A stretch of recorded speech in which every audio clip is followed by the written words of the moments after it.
Please. Chair, you have a live mic. Good morning, everyone. Welcome to the Commissioner meeting. I want to welcome everybody online, and we want to say special good morning to Miss McDaniel. We know you're watching.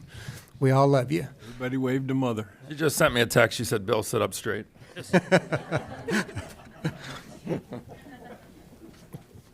Oh, I want to remind you, if you have not done so, please silence the cell phone. It's kind of embarrassing when it goes off, and we'll try to save you that trouble. You got yours off? Yes.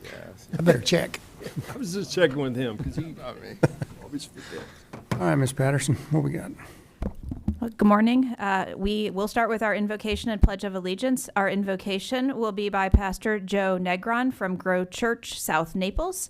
And leading the pledge today is Captain Jack Fulmer, U.S. Marine Corps, Treasurer of the Southwest Florida Military Officers Association.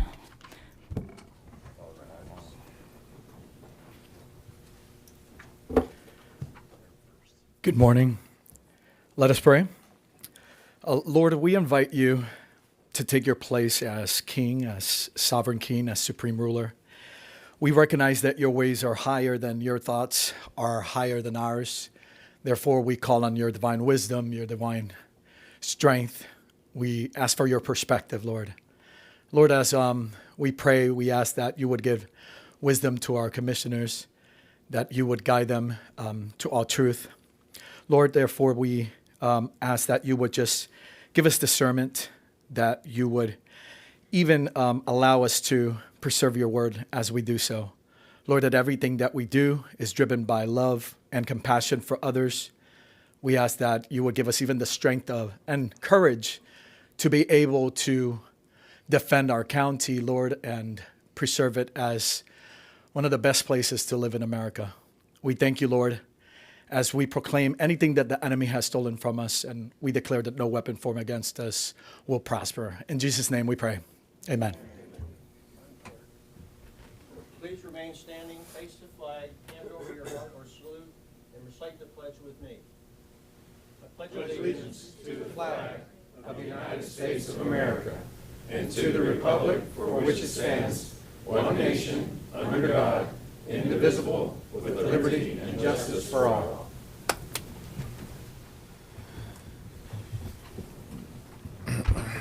Don't you just feel better in yourself after saying the Pledge of Allegiance and praying? Good. Commissioners, agenda changes for May 14th, 2024. Continue item 4B to the May 28th, 2024 BCC meeting. This is a proclamation designating May 2024 as National Foster Care Awareness Month, and this was at the applicant's request. Move item 16H2 to 4C. This is a proclamation designating May 2024 as Stroke Awareness Month. Move item 16F1 to 11E. This is a recommendation to approve a resolution establishing an outdoor burning ban in the unincorporated areas of Collier County in accordance with ordinance number 2023-38 as amended, the regulation of outdoor burning and incendiary devices during drought conditions. This is being moved at Commissioner Saunders' request. And continue item 16A8 to the May 28th meeting. This is a recommendation to approve final acceptance of the sewer utility facilities and accept the conveyance of the sewer facilities and a pertinent utility easement for Seychelles offsite utilities. And this is being moved at staff request. We have court reporter breaks scheduled for 10:30 and at 2:50. With that, County Attorney? No changes, thank you. Commissioners, that would be any changes to the agenda, any further changes to the agenda, and any ex parte on the summary, which we don't have any, or the consent. All right, before we do ex parte and changes, I think we have two registered speakers that we want to hear real quick for one of the agenda items. Mr. Chair, yes, consent agenda item 16K11. We have two registered speakers. Lori Harris will be followed by Eva Front.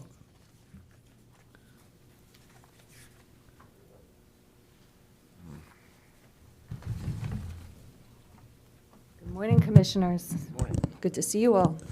I understand from Commissioner Saunders that you have chosen me to be the representative on the Domestic Animal Services Advisory Board.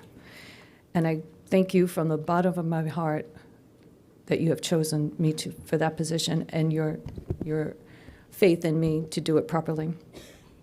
As Commissioner Saunders so eloquently put it, I caught the car. So my first order of business is to thank you for your support so far. Ms. Patterson, Mr. French, and Ms. Williams and their staff have been all over the county shelter. And the steps that they have taken have had an absolute immediate positive effect. It is joyous now to go there. So these positive changes, they need to be continued. And as you know, the most pressing item that's coming up is the budget. And that budget will include staffing and enforcement. I am aware that enforcement, the ACOs are moving to code, but that still needs to be addressed in the budget. So I am sensitive to that budget process, and I'm asking you to keep an open mind about increasing DAS's budget instead of decreasing or maintaining. We do not want to go back to where we were. We've come so far in a very short period of time, and that momentum needs to keep going. The advisory board has a May 20th meeting. That's this coming Monday at 4 o'clock in this room. To date, an agenda has not been issued for that meeting. I am assuming, I do not know, I've not spoken to anybody on the advisory board, but I am assuming the top item on that agenda will be the budget. So hopefully we will come to you at some point in June with budget information and requests. So I look forward to working with you, keeping this phenomenal momentum going. If you have any questions for me, please let me know, and I'm very excited for the future of DAS. For the animals who have no voice, we are their voice. Thank you, Ms. Harris. Thank you. Your next and final speaker on this item is Eva Front. And just as a point of clarification, Lori, you're not in yet until we vote. Good morning. Good morning, Commissioners. I'm here today to ask for your consideration in possibly changing the composition of the Domestic Animal Services Advisory Board to better serve our community. Position of veterinarian or veterinary technician.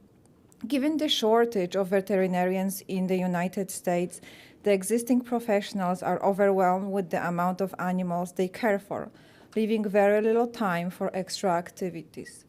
Sadly, it is estimated that by 2030, our country will be short of 40,000 veterinarians and over 100,000 vet technicians.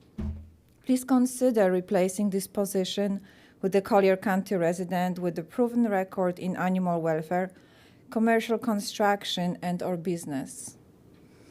The second position, also replacing the General County Law Enforcement Representative position with an animal cruelty officer from our Sheriff's Department. Maybe next slide, please. Animal Cruelty Unit was created to investigate in particular crimes on animals in Collier County. The officers are better versed on local and state laws pertaining to animal abuse. Most likely 20 years ago, when the ordinance on DAS Advisory Board was created, this department did not exist. Involving law enforcement that specifically deals with animal cruelty investigations, where DAS competency ends and it's time for law enforcement to step in. And also allow me to express my gratitude to you and our Collier County management for taking steps in updating our county animal shelter, as well as adopting an ordinance establishing the Collier County Animal Abuser Registry. Please know that these actions are being noticed and appreciated.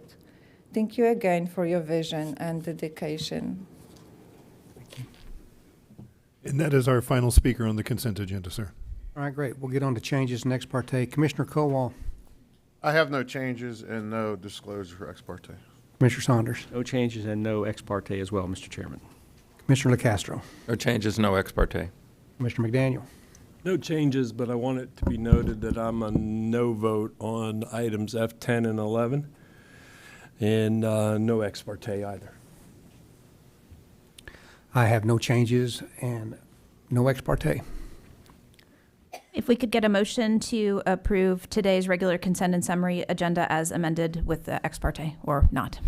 So moved. Just noted it. I said F10 and F10 11. and F11. Yes, sir. Our county attorney's hearing was amiss when I spoke. So. Well, I'm certainly not casting any stones. Item 2B is approval of the minutes from the April 23rd, 2024 BCC meeting. So moved. Second. Moved and seconded to approve. All in favor, say aye. Aye. All right, that brings us to proclamations. Item 4A is a proclamation designating May 2024 as National Drug Court Month to be accepted by Judge Janice Martin, presiding judge, Collier County Drug Court. Congratulations.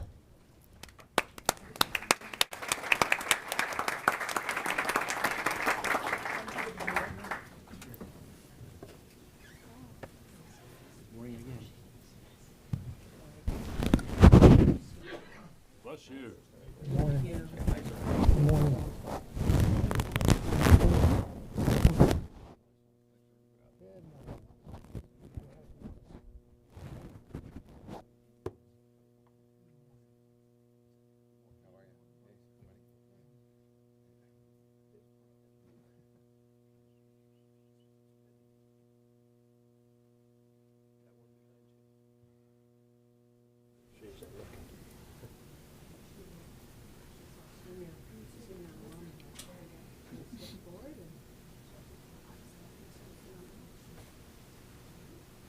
Maria's going to make major changes here. Yes, she There we is. go. Everybody to the left.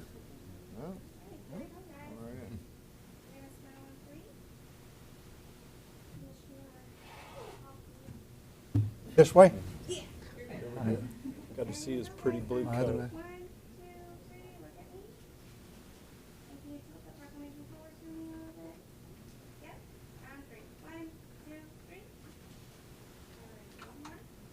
Really?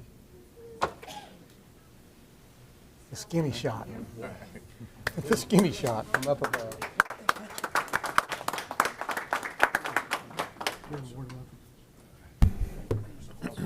Miss Martin, feel free. Yes.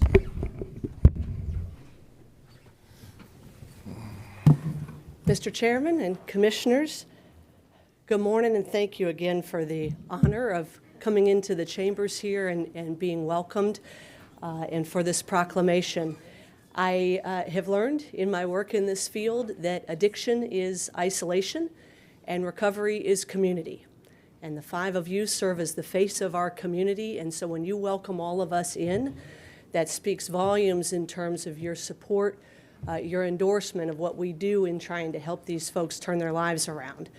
What they are doing with us takes tremendous courage and commitment. They will be quick to tell you that it is a whole lot harder to turn your life around than it is to just go do your time. And every now and then, I've got a probation officer here, somebody will say, just take me to jail, this is exhausting. And she'll say, no. I'm incredibly grateful to our team. We've got probation and public defender here, and some of our alumni as well who continue to support the ones who are still in the program. We are so grateful for your support, and we believe very strongly that this is a great use of resources. We are helping people reconnect with their families, helping them become productive members of our society. We've got sons and daughters, moms and dads, employees, and even some employers. We've got some small business owners, and so what you're doing is making a difference, and we just wanted to say thank you. Thank you for having us in today. Thank you. If you're alumni, can you raise your hand? Thank you for supporting them.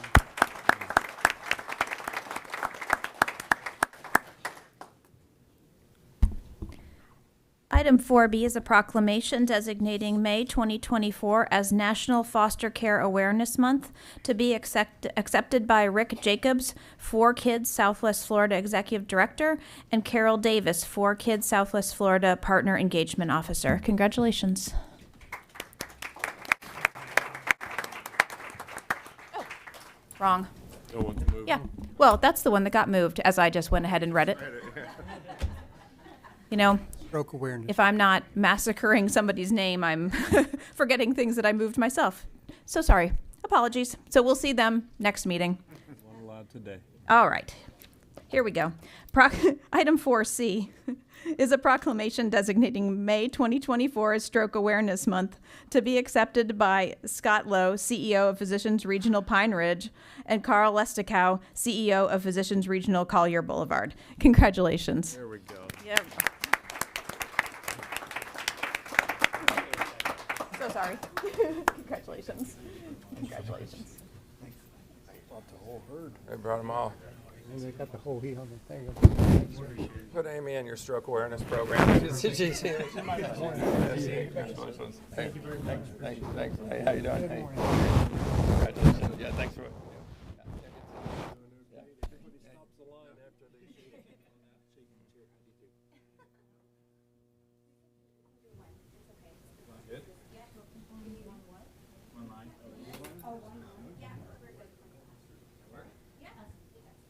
Look at that.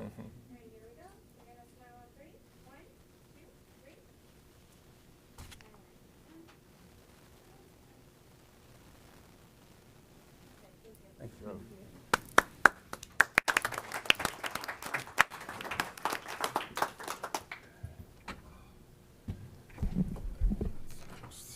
And just very quickly, I'll be very brief, but I just wanted to thank you all for the proclamation today and the recognition and awareness for stroke. It continues to be, a challenge for many families in our area and across the country as far as stroke care. But there continue to be advances in treatment that are making some significant differences in the lives. And the time is of the essence.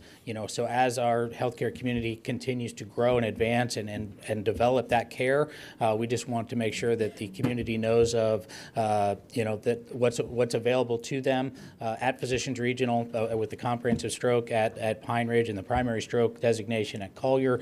As I said, time is of the essence, and getting that care in an immediate way makes a huge dividends in the outcome of those patients. So again, thank you for the stroke awareness. We just want to continue to develop that awareness across the community. So thank you for today. Thank you.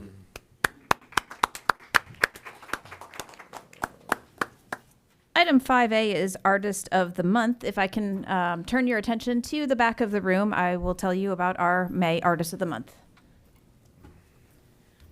The Florida Department of Health in Collier County is the presenter of the May Artist of the Month display spotlighting their SWAT, Students Working Against Tobacco Prevention Program. The Collier County SWAT chapter maintains 2 active clubs at the middle and high school levels. SWAT students speak before local decision makers and legislators on behalf of the Tobacco-Free Collier Partnership. In addition, this partnership hosts an annual summer art contest that gives students an opportunity to show off their creativity with positive and healthy messages.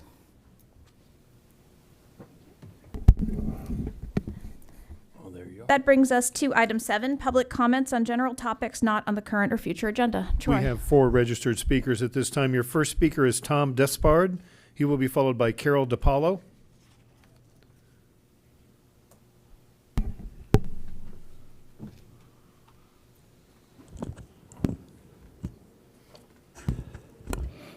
Good morning, Commissioners. Thank you for your service to our community. I'm Tom Despard, a biker and resident of East Naples and a retired civil engineer, builder, and developer. I have dealt with asphalt paving my entire career. I'm here this morning to bring attention to how the county can improve the way asphalt, bike, and pedestrian trails are maintained in our county park system.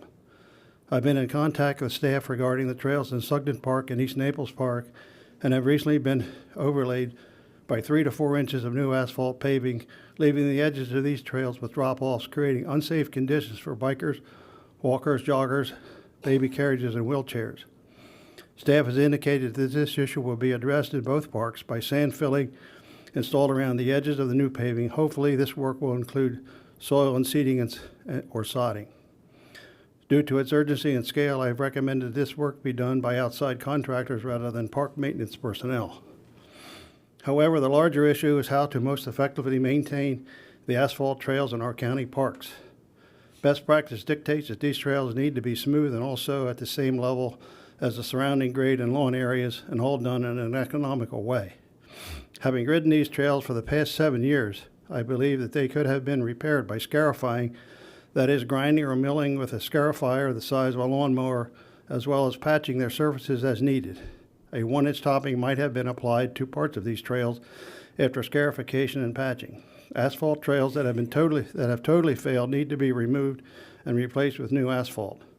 Keep in mind that this extra thick overlay was not a structural consideration, but was done to result in a smooth trail surface. To have overlaid these 2 trails with 3 to 4 inches was expensive and now requires a lot more work to fill in and seed or sod the edges. And the new trail surfaces will remain above the surrounding grades and will thereby adversely affect drainage, erosion, appearance, and mowing operations.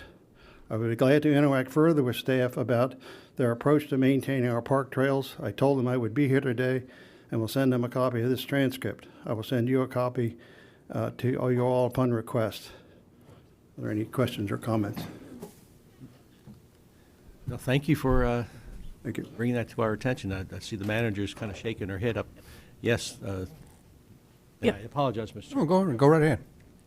But I thought maybe comment from the manager might be appropriate, because I can tell you, I've been on trails where I've stepped off and there's a 2 or 3 inch drop off. And if you're not really paying attention, you will fall down. If you're riding a bike, I can't even imagine if you veer off the trail a little bit. So I just don't Good think points. it's necessary to do what they did, that's all. Yes, sir. If I could have you see Mr. Rodriguez in the back of the room, he'll get your information. He's in charge of our public services division as well as other areas, and he can chat with you. Thank you. Thank you very much, appreciate it. Your next speaker is Carol DiPaolo. She'll be followed by Darlene Santos. Good morning, Commissioners. I want to thank all of you for your service. I'm not here really for an ask at all. I'm here actually for an invite. You know that there's a certain issue that's taking place, our open borders. We have over 170 countries that are sending in their mentally ill criminals. We have cell terrorists that are coming in within the throng. We met with the sheriff several times already, my husband and I, and he is extremely concerned about what's going on. You know, we have critical sites that we have to make sure are secured. We have to make sure that there are people, in case we do get a hit, that will be able to secure our county lines. So what we're doing is we are having a forum on June 5th. We'd like to invite each and every one of you to come out that night to be a part of this, to show your support, for the sheriff. We'd like to invite also the community to come out to learn that this is not a time of fear, because fear is not an option, but preparation and protection, they are options. Unfortunately, once these people are in the interior of our country, they have access to every single state. They can cross state lines. So every state becomes a border state. So we'd like to invite each and every one of you to come out that night to perhaps, really understand what's going on at the border. We're going to hear from Ann Vandersteel, who is a journalist who has covered the border. We have a border agent named Christopher Harris. He works out of San Diego, and he would like to actually tell us what is going on and what they see coming over the border. Unfortunately, there are over 300 terrorists already on the terrorist watch list that are here in our country, and those are the ones that we know. So I'd like to invite every one of you to come out to be our guest, to be there and to try to really understand, where do we go from here? How do we protect our community? Is it the Guardian program that we have to put into schools? I'm concerned about our Jewish community, because the synagogues and our Jewish, residents, they are going to be targets also. So June 5th, over at the NABOR Conference Center. So we'd like to have you come out and join us. Thank you. Your next speaker is Darlene Santos. She'll be followed by Uriel Trejo Villegas.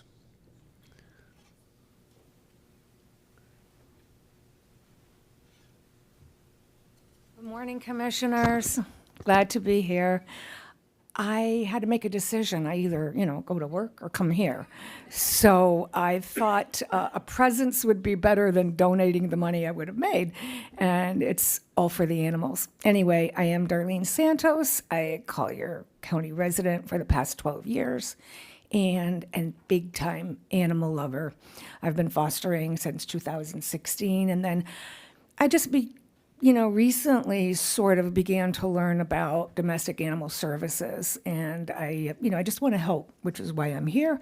I want to learn what's going on. I hear things and I don't know what's what, but I know there was a need for a vet, and I'm very happy to hear that happened, that you were able to get a vet, as I'm hearing it's very hard. So, and I hear that's going well, and anyway, I'm grateful. I've heard of changes. I'm not sure exactly what's what with some of the changes, and which is why I'm here, to learn to be a support for the people helping the animals. And the other thing I've heard about is, the budget, TNR, all these issues, and it just sounds promising that things are going to be looked at and tended to now that change is going to be possible with different board members, certainly hoping. But anyway, I am a voice for the voiceless, and just happy to be here and be a part of this and learn. Thank you. Thank you, Ms. Santos. Your next speaker is Uriel Trejo Villegas, and he will be followed on Zoom by Nikolay Marianov. Hello, commissioners. Thank you for your time. I'm here today because these people behind me, they are food truck owners. And before they've even opened their food trucks here in this county, they've wasted time as well, money, as you know, it is hard to come by for people like us, and stress on permits, on all of that stuff that you need. They did everything by the law as it should be, on paper, everything, serve safe, all those recommendations that they need. And before they even did that, nobody from the county, nobody from, I guess, what it is, serve safe, nothing like that, told them, you guys are going to have a hard time, or you guys are not allowed to open a business here in this county. And now that they have all these permits, their food trucks, everything, they are not allowed to operate under this county. And it is hard because of the time, especially money that they have wasted, and all for nothing. And it's not like they're selling obviously nothing bad, it's just food, and it's from where they also have to eat from. It's money that they're getting. And well, it is hard. I think that if they were going to open a business here, somebody should have notified them that they are not allowed. And once they've actually been running their business, they inspectors or all those people have been coming by saying, hey, you're going to have to close down, you guys can't operate. But they haven't really given us a paper or nothing that's sealed saying by law or by the county that you guys cannot operate here in this county. They've just been telling us close down or you're going to get fined. And if we aren't allowed in this county, it's fine, but give us some sort of paper on ink or something. But they're just leaving us out here in the open. They aren't people that break laws. We aren't people that break laws. We follow the law. We're going to follow the county, whatever you guys state, as long as you let us know. If it's against, let us know by paper, something that's sealed, something important. If not, I don't want these people coming by into these fine people's trailer, food trucks, and letting them know that you guys cannot operate, but not telling them exactly why, kind of sort of threatening them. I think since they've wasted their time, their money, stress on following the county's laws, getting all these permits, I think what they deserve at least is some sort of paper or something from, I guess, here, something stating if they can or cannot operate. That is all. Thank you for your time. Don't go away. What's your name? My name is Uriel Trago, sir. Hello, Uriel. There are two gentlemen in the back. One is the Director of Code Enforcement. He's in the back of the room, and when we're done speaking here, you'll go out in the hallway with your friends, folks, and he'll explain to you what's in fact transpiring. You're not wrong. If there's anyone listening and a code enforcement officer approaches you with regard to what you're doing and how you're doing, food trucks are allowed in our community. If someone said that they're not, that's an incorrect statement. But you should always get in writing a citation, if nothing else, as to what you have done that is incorrect and where you can in fact go. Food trucks are allowed, but they're not allowed on every corner. They're not allowed on intersections that aren't properly zoned. They're not allowed where there isn't sufficient parking. They're not allowed in certain areas, but they are allowed and oftentimes welcomed. I think the county actually even owns their own. So Tom, I'm going to ask you to turn around, and the fellow in the pretty pink tie in the back, he's going to be the one to explain to you with regard to how, what, when, and where these folks can in fact transact their business. Okay, thank you, sir, so much. I really appreciate it. Hang on, Uriel. Commissioner Saunders. No, I think Commissioner McDaniel covered it completely. I was going to basically say the same thing, that there may be some miscommunication here because we do have food trucks. Absolutely. We have one actually by the courthouse. Yeah. Go have a great conversation with him. I'm going to tell you that I'm all for people making a living and doing something creative and government being out of the way. But we do have some things that are in place that are for the good of all. So have a good conversation with Tom back there, and I think that you will. And it's about equity. It's about fairness. You can't, you shouldn't be allowed to open up a business that is prohibited in a particular area. I mean, we're all about getting government out of the way, but you can't take away from a business owner who is property licensed, who's paying rent, who's paying sales tax, who's doing all those things and degrading an existing business already. So the information that's been provided that they're not allowed is, as Commissioner Saunders said, it's misinformation, and that fellow in the back will help straighten things out.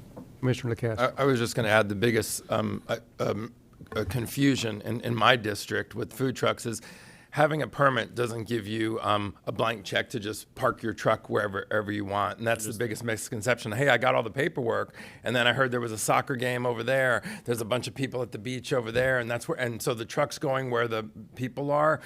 I mean, as a business owner, that's what you do, where you can sell. But some of those places are not permitted. They're not permitted. So it's not a matter of just parking the truck wherever you want. But, we're here to work with you as well. But I've had a similar issue in my district where the trucks had the right paperwork, as you said, and then they parked somewhere and they were told they couldn't be there, and their takeaway was that they couldn't be anywhere. And it's like, no, there's very specific places where we just can't arbitrarily, let a truck park wherever they want, just to sell. So there's some specifics, but I think the feedback will be good between. I'm really glad you're here and you're here with your fellow business owners. It'll help us separate rumor from fact and give you some very definitive guidance as well. Thank you. Honestly, really appreciate it. And yeah, that's what they've been telling us. We can't operate anywhere in the county. Yeah, that's not true. Collier That's County. not true. That's what they've been telling us. They haven't told us. They haven't given us no paper, nothing like that. That's just incorrect. So go see that fellow. Encourage with you to have a pretty good pink tie. conversation. Thank you so much. I really appreciate it. Thank you. Mr. Chair, our final public comment under item 7 comes to us on Zoom. Nikolai Marinoff, you're being prompted to unmute yourself if you'll do that at this time. Mr. Marinoff, there you are. Mr. Marinoff, you have 3 minutes, sir. Good morning, Chair and board members. I appreciate this opportunity. I'm going to be really quick. I'm a resident of Island Walk, which is on Vanderbilt Beach Road in Logan, northeast corner. A couple of years ago, our association converted one of our tennis courts to 4 pickleball courts right across multiple residences. They're separated only by a road, community road. Now the association is planning to submit a SDPI application with Collier County for expanding and building additional pickleball courts next to the existing ones. And the plan is to take a green area, green space that is the people use for recreation, kids playing, people walking dog, They're planning to build additional tennis courts there. They're in the process of preparing that application with the county. The existing courts are already very close to the residences, and they're creating a nuisance right now with excessive noise, parking congestion, multiple other concerns that we as residents have. Our board has not done a good job communicating this. It's kind of done on the hush-hush basis. So we expressed our numerous concerns in front of the board and the rackets committee, and we feel that it's falling on deaf ears. They're planning to proceed without getting input from the residents of the community. It is a big quality of life issue for us. You're constantly hearing the noise all day long, and it's really it's stressful, to be honest with you. I'm speaking with you today because my understanding is, and our understanding is that this is an administrative process once they file that application, and it will probably get approved. So I would like to ask you what our options are to express our concerns further to the county and basically stop this nuisance. Thank you. Mr. Saunders. I'm going to be at Island Walk at 3 o'clock on Friday for a town hall meeting. If you will make arrangements to get me some information, and this is Bert Saunders, if you'll make arrangements to get me some information or attend that, we may be able to start to address the concerns.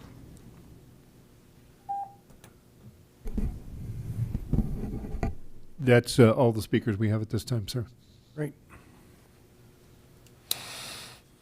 Commissioners, that brings us to item 10A. This is a recommendation to direct the county manager to amend the City Gate Commerce Park Planned Unit Development Ordinance Number 88-93, as most recently amended by Ordinance Number 2021-15, and bring back an advertised ordinance to amend the PUD. The amendment should specifically address Section 3.2A3 of the ordinance to allow amplified concerts to be held at the amphitheater at the Paradise Coast Sports Complex, restricted to the capacity limits of the amphitheater and Great Lawn areas, with such concerts limited to Friday and Saturday between the hours of 6 p.m. and 10 p.m. This item is brought to the agenda by Commissioner Saunders. Mr. Saunders, you want to shed some light on it?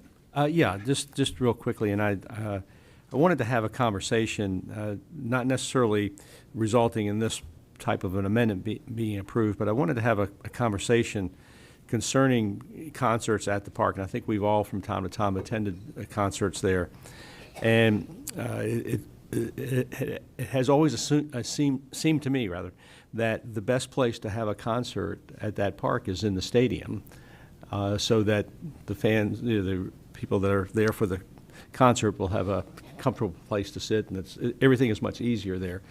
But for some reason, we've not been able to kind of solidify that. I think part of it is because of just the expense. And I thought, well, maybe there's some other alternative. I don't know that this is a viable alternative because, quite frankly, the sound from concerts has to be directed, I believe, to the south, and this would change that. That's part of the PUD. And the reason we did that was to protect from noise some of the neighborhoods around there. So this would be a controversial issue that we would have to explore with the neighborhood that would be affected. But I think the main thing is, let's start a dialogue on how we can facilitate concerts at the in the stadium. I think that's really the end result. And I know we have some folks here, I think, from the Paradise facility that might be able to shed some light on that. But I'm just trying to find a way to accommodate what our needs are in terms of protecting the fields and the stadium, but also to facilitate having concerts in a location that makes more sense to me, and that would be the stadium. And this is just one possible alternative, but this is a very controversial alternative. So, Mr. Chairman, my goal is to start a dialogue on how we can facilitate the use of the stadium primarily, and if not, are there any other alternatives for us to explore? So just the recommendation just to have staff come back, or that certainly actually amend the agreement? Well, I think if there's no urgency in getting this advertised now. So maybe the motion or the discussion would be for staff to come back and let us know how we can better accommodate those types of events at the Paradise Coast Park. Yes, sir. We can look at our options, and then we can come back to you and make sure that that meets with what you see as the needs, and then we can, that way we're advertising once to make the changes, if Mr. that's. Chairman, with that, I would agree that we don't need to move forward with this ordinance at this point in time, but we do need to find a way to accommodate those types of activities at the sports park. Which way does the sound move from the stadium? Depends which way the wind's blowing. Well, The bookend. assuming no wind, I think that is to the south, which is what the ordinance requires. Can I have The problem is that it's very expensive to accommodate a concert there. Commissioner LaCastro. Adrian, can you come forward, please? So I brought this. This is not rocket science. We have this gigantic stadium, and then every time we have an amazing event, we shoehorn it into a place that isn't the stadium. The issue, my understanding was, the issue was protecting the grass, and especially if we have a soccer team that's on the way, when you put a stage and you put chairs and you put all that stuff on the grass, much like when Raymond James does it, they put some sort of protection down on the field so that when the Buccaneers play the next day, the field isn't trashed. I've said in this meeting before, I think we should research what investment we'd have to make to buy that protection, because, for instance, the Legends concert, we've all dealt with Mike Randall and have even gone to those concerts. And one of the things he has said is, if the cost is put on me to protect the field, and maybe I'm just going to have one or two concerts, it's not worth it. I've said before, if we own that stadium and we're trying to attract concerts, sometimes just onesie twosies, and we already owned the field protection, and it's not, like I said, it's not rocket science. It's big giant boards. They put it on top of hockey rinks when they bring in a Billy Joel concert, and they do it everywhere. I don't know what that cost is, but I think now that we're attracting so many more events, just as Commissioner Saunders said, if I was going to a concert, I don't want to bring a folding chair and sit in the mud and then look at this beautiful, amazing stadium that has beautiful seats in it, and it's sitting empty. So I really think the homework assignment is what would our investment be to protect the field, so that if you attracted some sort of concert, the stadium would be the default location. Now, if it's something smaller and the stadium is not the location, that's where we have the amphitheater, we have some of those side fields. So it's trying to match the size of the event to the different locations we have. But I think it's worthy of exploring. And I remember in one of the conversations, it was, we can buy the protection for the stage and all of that, but then when you start putting folding chairs on the field, those need protection as well. Well, who says we have to put chairs on the field? Put the band on the field and put everyone else in those beautiful chairs that sit empty all the time. Do you have an idea, Adrian, of the cost it would be for us to invest in field protection, and then we put it away in some warehouse somewhere, and every time you get a customer that wants to do some sort of concert, we roll it out, and maybe it's part of their cost. The cost for field protection is this much, and we charge every customer that wants to use the stadium a small amount because they're basically renting the field protection. Not just that question, but give us this is good, healthy discussion, and I couldn't agree more that we have this beautiful stadium, chairs, field, but it just seems like we're always having events that are squeezed into another area because we're trying to protect the field. And I just think we can protect it with material and then utilize that. I mean, I even have concert goers that come up to me and go, "Why aren't we sitting over there?" And we saw during the fireworks, we allowed people to sort of wander, and that's different. It's not a big stage and all that, but we saw how beneficial it was to sort of use that main area for seating and whatnot. Give us a little bit of a short. I don't want to make this, a big, long soliloquy, but, you're really the expert that's out there. What are your thoughts, so we can attract more things and have it in the right location when it's the size of something that the stadium would really fit? Good morning. Adrian Moses, for the record, Sports Facilities Companies, representing as the General Manager of the Paradise Coast Sports Complex. We've done the research on the floor protection, but there's a couple of other items that we need to create the full story around use of the stadium for concert events. The first is the value of the stadium has been created. We have we have a market now, and we've got proof that we've got signed deals that people are prepared to pay a market rate for the stadium. That is looking at similar but not comparable facilities, such as Hertz Arena up in Lee County. It's cheaper to rent the stadium for us, but it's obviously not inside, and there's limitations with that. There's that point that if we're going to rent the stadium, the market's been set, and we need someone who's prepared to pay the rental rate that's been developed for the stadium. The second part of this is the design of the stadium. It's very difficult to create a stage on the field in the stadium because the actual field is recessed. There's a slope that goes down from the walkway, which makes it tricky, and only a very specific type of stage can be built on the actual stadium field. In terms of the covering of the field, absolutely. The purchase of the type of flooring that would be required, we've done the research into that and provided staff with the cost of it. The cost doesn't just remain with the purchase of the flooring. We have to store it. We need to find somewhere to store it. Now there could be somewhere on the site that we could, but it would probably be outside, which means that the flooring may become compromised if it's not used for months at a time. And there's the absolute cost of the installation and removal of the flooring. That's timely, and it's time-consuming, and it's expensive in terms of the amount of labour that's required to do so. With that in mind, the initial conversation was about the use of the amphitheatre. With the use of the amphitheatre, we can provide medium to small-size concerts a more appropriate location for them to have their concert without all of these additional overhead costs. Commissioner Colwell.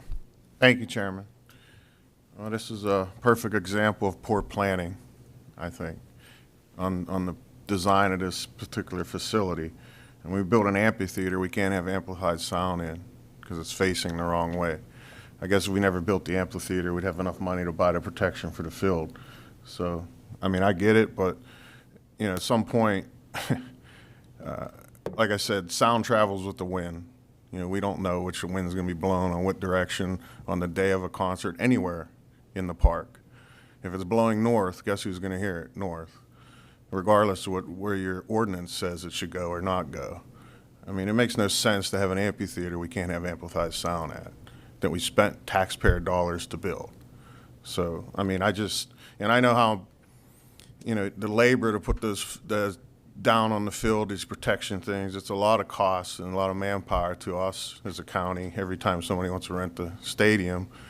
And if you put the direction of the sound, Commissioner Saunders is saying to the south, that means you have to put the stage in the far left end zone from the stadium seating. And if somebody goes to a concert, you don't sit to the left of the stage, you sit directly in front of the stage. So to have the south-south facing music, everybody has to be on the field.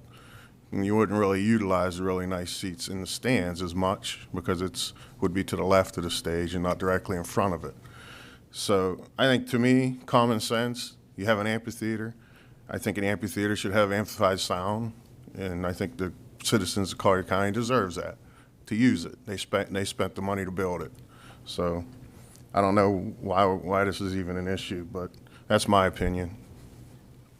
Commissioner McDaniel. Well, I've heard today, Commissioner Saunders, thank you for bringing this up. It sounds to me like we have some administrative planning that are requisite here. Commissioner Kowal and I both said it at the same time, sound travels with the wind. It doesn't matter which way you point them. Whichever way the wind's blowing is going to hear the amplified sound. Commissioner Saunders, is it requisite that we change the PUD to adjust the hours?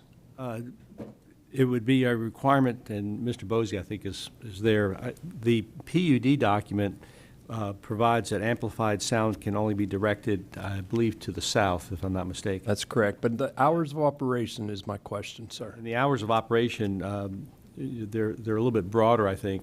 If we were going to move to have amplified sound at the amphitheater, then we do have a neighborhood that is impacted. And so the initial request is, well, if we're going to have an impacted neighborhood, then we need to be restrictive in the hours and days that you can have concerts. We don't have a concert every night till midnight. So that was why I limited it to that. But again, the main thing is to have this conversation on how we can fix this problem. Well, I'll go back to my original question. Do we have to amend the PUD to limit the time until 10 p.m.? Because that's a great idea. I mean, that's one of the issues. I have friends and neighbors that live in the North Belmead up there. Time limit may already be in the PUD. I'm not positive. But Mike Bosley, Planning and Zoning Director. Specifically from the PUD, we do have hours of operation for outdoor activities, Sunday through Thursday, 7 a.m. to 10 p.m., and then Friday and Saturday, 7 a.m. to midnight. So we do have that level of specificity. We have to amend the PUD to adjust those hours, or can we do it administratively to a lesser hour? The ordinance also states you can get a special events permit for a one-off. That can change the time. And the ordinance also says the sound has to be directed to the south. Yes. That's why Which you have is to amend. contrary to the plan when the clamshell's facing north. So now, all that notwithstanding, it would be, I'm happy to amend the PUD to bring those hours of adjustment in. Commissioner LaCastro brought up a really bright idea about the field covering for the actual stadium itself. And then it sounds like our operator has given staff a plan about the costs associated with that, installation, storage, da-da-da-da-da. We need to put that into a budget format and have a look as to how we can rent that facility to operators that want to utilize the stadium, which will also help along the way. That's business. That's just, as he stated, if the cost is so exorbitant, one user's not going to pay for it, but if we have it, it can be a fee associated with that use. So, and then third, Adrian, stop talking to Ed while I'm talking. And third, there are sound buffering apparatus that can be put to the north to help mitigate any sound that's coming from this facility. There's sound reflecting apparatus, I've seen them, that can be maybe utilized as well, that we can have a discussion about as well while we're talking about the plan for implementation for the field cover and the hours of operation. Yeah, I think I would encourage there to be someone who really knows sound, a sound technician, to come and do a report on amplified sound from the amphitheatre area. It's interesting that the PUD says to the south when all we have to the east is Carrie's property over to the east. Well, there's going to be people to the east eventually as well. Irrespective of where you point it, the sound is going to travel with the wind. So the bottom line here is the reduction of negative impacts from the utilization of this facility by any of the people. If we point it to the south, the people in Forest Glen are going to hear it. All that notwithstanding, maybe additional buffering from landscaping. I mean, I know that I'm working on our rifle range way out east. I'm working on sound buffering plantings on top of the berm just to help mitigate the sound of the gunfire that's coming from our county rifle range. So those are my comments. Commissioner Saunders. Mr. Chairman, I think that what I would like to suggest is that we table this particular item until the next meeting, or continue it until the next meeting, but have staff evaluate the alternatives with Adrian, and let's see what the alternatives are. Now, the distance between the amphitheater and the nearest homes is a pretty good distance. I don't know the exact amount of distance, but it's a pretty long way. And so I don't know how much of an impact there really would be, but I think having some evaluation of that and getting back to us as to what the alternatives are. And the alternative may be we amend the PUD and move forward that way. But I'd like to have the opportunity to explore some other options. And would a 2-week delay be enough time for you to put some things together or figure some things out based on the fact that Adrian's already said they have a lot of research already done on this? Commissioners, yeah, let us get all of the information that we have now, and we've been working on this for a little while. We'll pull that together so that you can look at what we've done so far, and then if you feel like, as Adrian suggested, we need to go further and hire somebody to really evaluate the sound and give us options, we could do that as a follow-on step. But at least we can lay on the table the costs of protecting the field, the options for using the amphitheater, and then you all can pick kind of those things. And what is the real potential impact on the neighborhood if we use the amphitheater? Correct. My recollection is that became a very controversial issue at the time. At the time, and I don't recall the details of it. It was 6 or 7 years ago. So. Yes, sir. And that may require us to, as Adrian said, to really hire somebody that knows about sound to help us out with those options to be able to protect whoever may be affected based on wind direction and other things, so that we can really maximize the use of the complex. All right. Well, does the board have any objection to a 2-week delay just to ferret out those different options? No. I'll second that. All right, then I'll make a motion to continue this item until the next meeting in May, and direct staff to come back then with some discussion on what our alternatives are. Yes, sir. Is there any other discussion? Yeah. Adrian, just for historical purposes, when I was first elected around that time, 2020, I saw 3 concerts in that stadium. I saw Ben Allen, I saw the Elton John impersonator, and I saw Shane Duncan. They were dead center on the field. We all sat in the chairs, and it was a perfect view, just like you would find if you go to Raymond James. When I saw the Rolling Stones there, we weren't below the stage. We all sat in race seating. Just so I think the design of our stadium is just is miniature compared to every other stadium in the universe. And those 3 bands, I don't know how they protected the field or what they did. There was a handful of people sort of standing on the grass, but the vast majority had filled the seats, and I remember getting rave reviews. I was surprised there wasn't actually a bigger crowd, but it was in the early stages of having events there. But those are the 3. So maybe in the historical documents we could figure out what was done, and maybe it wasn't done correctly. Maybe they tore up the field, and after it was over, the thought was we'll never do this again. But I remember distinctly Ben Allen. I remember texting Ben Allen from the stands, the Elton John impersonator that does the Legends concert, and then the Shane Duncan band, played there. And it was, like you said, there's more to it, but with some tweaks, it actually was the perfect venue. And, for the bigger events, it's something to definitely explore. So hopefully in 2 weeks, we'll get a little bit more detail. But there have been, I know those 3 for sure, because I attended. So I thought I would just add that. Those events were all prior to Sports Facilities. Yeah, absolutely. Managing the complex. And there's probably a reason for that. Yeah, and you might look into it and go, wow, we would have never allowed that, or we would have, we needed a lot more protection. They just allowed it, and then, they had to face the consequences after. But it's been done, and what I would just say aesthetically, it worked great. The next morning maybe it was a disaster, but for the ticket buyers, it was a great setup. So just a thought. Mr. Colwell. Thank you, Chairman. Yeah, I just didn't want to be misunderstood. I wasn't trying to say, because I found out today that according to our PUD, sound can only go to the south. Right. Amplified sound can only go to the south.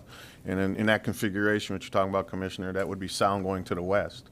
And that's why I wasn't even thinking, if you live with what we have now, you just put a covering on the field, we have to send the sound to the south, so they wouldn't use the stadium seating. They would be sitting off to the side of the stage. That's what I meant by that, not to say anything that the stadium's not a great idea. I think the stadium would be a great idea, but of course it's going to cost us more money to get it in a configuration to where we can use it on a regular basis, and we still have to change the ordinance. According to the ordinance, we're not supposed to send the sound to the west. And every concert I've been there, we send the sound to the east. And you kind of answered that question a little earlier. You kind of made that comment that the concerts we've been having this past season have all been facing the east. So in reality, we basically been not following our own ordinance itself already.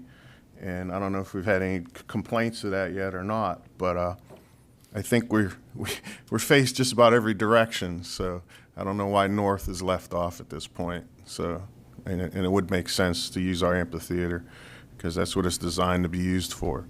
and that's what we spent money to build it for. So I hate to be common sense again, guy up here, but sorry. Thanks, guys. There's no sorries for common sense. Well, I'm fixing to put some more in there. Yeah, me too. And Here's the deal. Wait, got- you're going to call on me? Or are you I going am just a to jump second. in front of me? I haven't even chimed in yet. If we want to use the facility, we got to change the ordinance for the hours. We can't direct the sound, but if we don't want to use the facility, then we can kick this thing down the road. We can spend money for a sound study that they're going to come back and say, you can't control the sound. And I'm all for saying just fix the PUD and use the facilities. And there's no reason why we need to come back 2 weeks and make the same decision. Now, I understand if you want to get some more information, I'm all for postponing it. But I'm going to make the same decision next week. I want to use the facility as the taxpayers have built it. Commissioner McDaniel. And interimly, while we either continue this item and vote again on it in 2 weeks or make a decision today, administratively, unless you're committed already on previous contracts, administratively, shut it off at 10 o'clock p.m., period. And then whatever we do with regard to sound mitigation, field protection and such, that administratively can be an assistance all the way across the board. Mr. Saunders. Thank you. Why don't we go ahead and continue this for 2 weeks? Because my initial intent was to bring this up at our second meeting in May, and I kind of jumped the gun here a little bit to get a dialogue started. And so we'll have plenty of time to amend the PUD before the next season if we move in that direction. But I think this will give our manager a greater opportunity to evaluate what the options are. And then if we may still very well proceed with this, depending on, even with other options, but I think this will just give us a couple more weeks to let this percolate through the community and give our manager some time. So I'll make a motion to continue this item for 2 weeks, but at the end of that 2 week period, the intention is to move forward with a solution to the problem. I'll second it. All right, we've got a motion and a second to postpone this for the next meeting. All in favor, say aye. Aye. So moved. Thanks, Adrian. Thank you. Commissioners, before we go to the next item, just housekeeping, we need a motion to accept the proclamations. Oh, so moved. Second. All in favor, say aye. Aye. Ms. you. Patterson, can I just clarify something? So when this comes back in 2 weeks, let's make part of that discussion not just the amphitheater, but all the other additional things that we talked. Because I agree with Commissioner Hall. We built this amazing stadium. Let's use it to its full capacity without going overboard. To answer Commissioner Kowal's question, we've had some loud events there, football games, announcements. I mean, my phone didn't ring off the hook. Yeah, I got 1 or 2 emails from some people down in Forest Glen a little bit. Oh, I hear something. Well, you know, I mean, when the Tampa Bay Bucks play, everybody hears something for 3 miles. I mean, we don't have a concert every day in the stadium. So I just want to make sure we're having a broader discussion, because I agree with Commissioner Hall. I'll vote on the amphitheater right now, but I think it's bigger than that. Yeah. So anyway. Yes, sir. We'll talk about the floor protection or the field protection and the other things. All right, that brings us to item 10B. This is a recommendation to adopt an ordinance establishing the Collier County Animal Abuser Registry. This item is brought to the agenda by Commissioner Saunders. Mr. Saunders. Thank you, Mr. Chairman. I brought this forward back, I think, in January for some general discussion and direction in terms of having the county attorney draft an ordinance. And at that time, I presented the Lee County ordinance, which was adopted and has been implemented. And the sheriff in Lee County had nothing but praise for the effectiveness of their ordinance and the community support for it. And I thought I like copying other counties when they do good things, and this seemed like to be a really good thing. We have a tremendous number of folks in this community that are animal advocates, and we also have, unfortunately, people in this community that abuse animals. And we want to make sure that animal abusers are when they're identified, that it's more difficult for them to get other animals to abuse. I have spoken with the Sheriff's Department a couple of times on this ordinance. I know our county attorney has been working with the Sheriff's Department and their legal counsel. They have no objection to what we have here. They support this. They did indicate that there may be some minor tweaks between now and adoption of this type of an ordinance. And I suggested that if they have any minor tweaks, to get with Mr. Klatskow. And I don't know, Mr. Klatskow, if you've had any conversations with the sheriff's office in terms of their issues, but if you haven't, reach out to them, because there are a couple little minor tweaks. We can do that, but the item is recommended to adopt an ordinance, so you wanted to bring this back at the next meeting? I think the recommendation is to advertise this. Adopt an ordinance. I'm sorry? It's adopt an ordinance. Oh, okay, so you're not going to be advertising? This was advertised. All right, and then what we'll have to do is, we'll have to continue it for you to have that conversation. Yes, sir. Colonel Bloom, I spoke with him yesterday, no objections or anything, just they said that there may be some minor tweaks. But we have some folks in the audience that want to speak on this, and I think if we're going to have any objections or anything from the board, I think this would be a good time to air that, and then we'll talk about continuing it for a couple weeks. I thought this still had to be advertised. Mr. LaCastro. How was it advertised? In what way? We're advertising through the clerk's office now. Okay. And then it sounds like we don't know what those tweaks are. I mean, I read through the ordinance, and I'm in full support of it, no objection. Only I wanted the experts to take a look at it, and if it's working great in Lee County, that's great, but maybe we can even improve on it before we vote on it. It's pretty detailed, which is great. But I agree with you. Like, let's get a little bit of feedback. If there's I'll ask our county attorney, do you have any issues with how this is written, or we wouldn't be seeing it if you did? We wouldn't be seeing it if I did. Okay, all right. Okay. And is this written exactly as the way that Lee County's is, or did we already make some tweaks to it? It's word for word what Lee County did, and one of the reasons I did that was that if we want to share databases with Lee County, having an identical ordinance. Identical, yeah. I don't think we need to overly wordsmith it too much, which sometimes we're guilty of doing. I mean, the things I see in here are really big, major, positive things that I'd be a huge supporter of. So unless there's something in here that legally it's like, well, Lee County passed it, but there's 3 paragraphs that are hard to enforce or could be made stronger. But I didn't see anything that jumped out at me.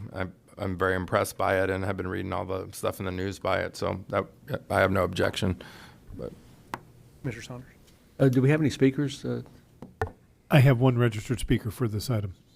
If you don't mind, Mr. Chairman, why don't we hear from the speaker, then I'll make a few comments. Your speaker is Lori Harris.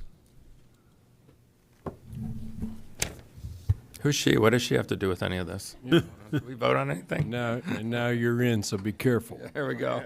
She's legit. Have a great day. No. I want to thank Commissioner Saunders for bringing up this animal abuse registry. It is working phenomenal in Lee County.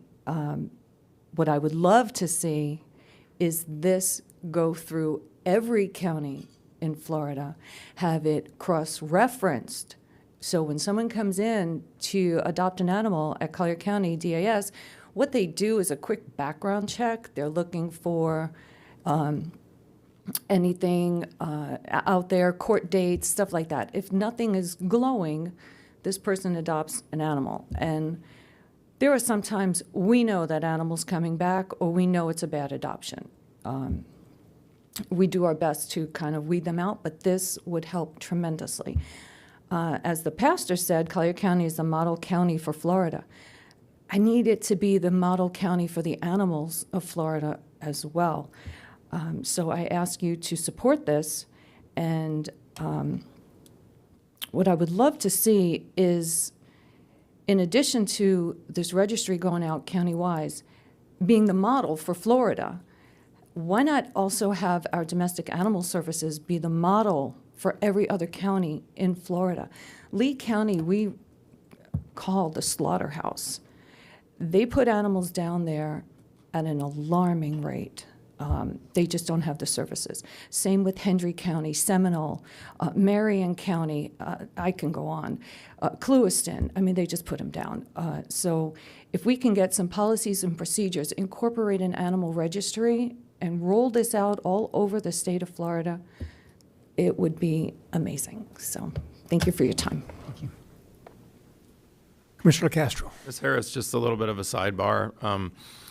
First of all, thank you for stepping forward and and taking a volunteer leadership, position. I know that, you've been a huge advocate of animal rights for quite a long time, and we've spoken. The one thing I just want to say about the board is now that we're adding a few fresh faces, we'll have a new chairman, we've got some new different leadership down there. What I think all of us really want from the board, and I'll just say I never felt like we really fully got it, were homework assignments and action items. I attended board meetings where there was great chatter, there was great discussion, even valuable, but nothing came out of it. So the board is an action arm. Like a perfect example is Commissioner Hall chairs the Affordable Housing Advisory Committee, and I used to chair it before him. We didn't sit in those meetings and just say, we need affordable housing, and everyone said, yep, we sure do. Dismiss, see you in a month. Not here.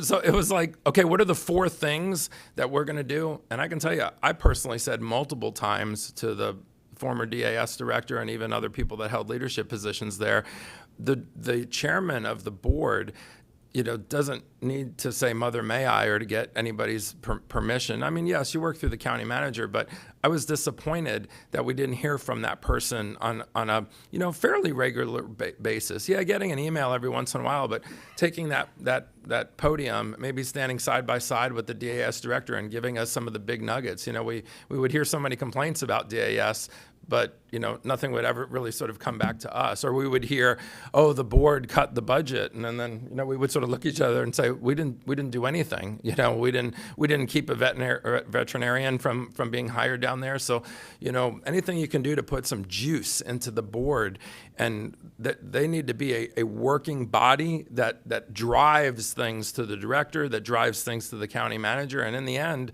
if you want to drive things directly to the commissioners here, sometimes more than an email does a lot, and you're famous for that. So make that contagious. I just wanted to sort of mention that. I appreciate that guidance very much. I've been at Collier, the domestic animal services for years, volunteering. So I have a insider perspective that no one on that board has had. No one on that board was a volunteer there.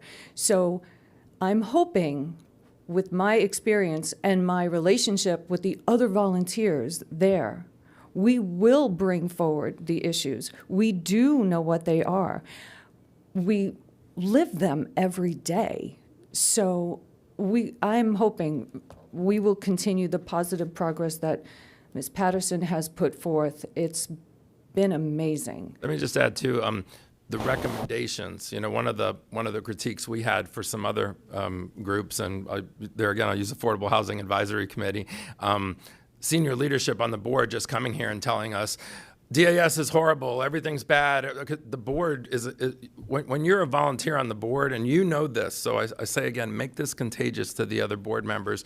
You are the county. So when you wear a polo shirt or whatever that says you're DAS, you might not be a paid employee, but you are the county. So just saying, denigrating the county for not doing the best job possible at DAS and having board members do that is actually not helpful. What's helpful is the board identifying things with their expertise and then coming up with recommendations, solutions, an ask, but not just, the board's job isn't to just tell us how bad DAS is, and, Affordable Housing Advisory Committee's job isn't just to tell us we need more affordable housing. We already know that. So, I think you're going to be a great new fresh voice that's really not fresh. Like you said, you've been down there, but now you have a position. So, I appreciate that vote of confidence, and I look forward to bringing you solutions. There's a bunch of them that we know of already, and of course, it goes back to the budget. So I am asking you once again, keep an open mind on that budget. The positive changes are tremendous. We have come so far so quickly. I don't want to go backwards. Thanks, Ms. Harris. Thank you so much. Thank you, Chairman. I guess this question might with the county attorney. The ordinance itself, does it outline who's going to be the keeper of the registry, or is it going to be the sheriff's department? Is that why I know maybe Commissioner Saunders talking to Colonel Bloom? I don't know what the exact concerns were. Had anything to do with record keeping of the registry outside FCIC and NCIC? Or no, he called me yesterday and said that their legal department, they've reviewed everything, they don't have any problems with this, there's no objection to it, but they said that they may have one or two minor little tweaks. And based on that conversation, I told them that I would advise the board and we would have this continued until they got their tweaks figured out. I had asked him to have his legal counsel get a hold of the county attorney. So, but no objection from the sheriff's department, the sheriff's office. They are 100% behind it, but apparently there may be one or two issues that they want to, like I say, minor tweaks is the way it has been described. All right, if we tweaked it, would that affect the ability to share it with the other counties? No. No, it's nothing substantive from what I understand. But that wouldn't, and again, I don't know exactly what their issues are, but. The bulk of this, though, shows them as the responsible agent. They absolutely are. Yeah. Yeah, I'm probably going to keep it in their wing system, I assume. They'll add it to that and create a registry. Yeah, they had no objection to that. That was not an issue for them. But again, I don't know the exact details of that, and that's why I think we need to go ahead and continue this for a couple weeks. So would there be any objection to postponing this for 2 weeks and getting the tweaks from the sheriff's department and putting this on the consent so that we don't have to sit here and beat a dead horse? That's a good plan. Be fine with me. Yeah, it'd be fine with me. Based on some of the folks in the audience, we probably shouldn't talk about beating dead horses, but that's. No. It's already dead. It's out. It was Killing two birds with one already. stone. Killing two birds with one stone. Oh, we can't. You're killing birds. Oh, come on, I'm a bird lover. So there you go. It's Approve this without objection. Would it be crazy to say, can we have somebody from the sheriff's department maybe come later today, and if they're willing to kind of shed some light on what the tweaks are? It's been advertised. We'll bring it back with the adjustments. We do it all the time, make the tweaks, and we see what the tweaks are, make sure they're highlighted, and then we'll adopt it and do it on the consent. I'm fine with that. I'm going to move to postpone it, put it on the consent with the tweaks, and Unless there's issues, unless we'll there's issues, we can we'll pull vote it off then. Sure. I'll second that. Okay. All right, moved and second to postpone it with the tweaks for the consent agenda for the next meeting. All in favor, say aye. Aye. So moved. That brings us to item 11A. Chair, I don't know if you want to take a court reporter break a couple minutes early so that we don't That's run her perfect over on this timing. one? Okay. That's great. Let's take a break, and we'll be back at 10:25.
Chair, you have a live mic.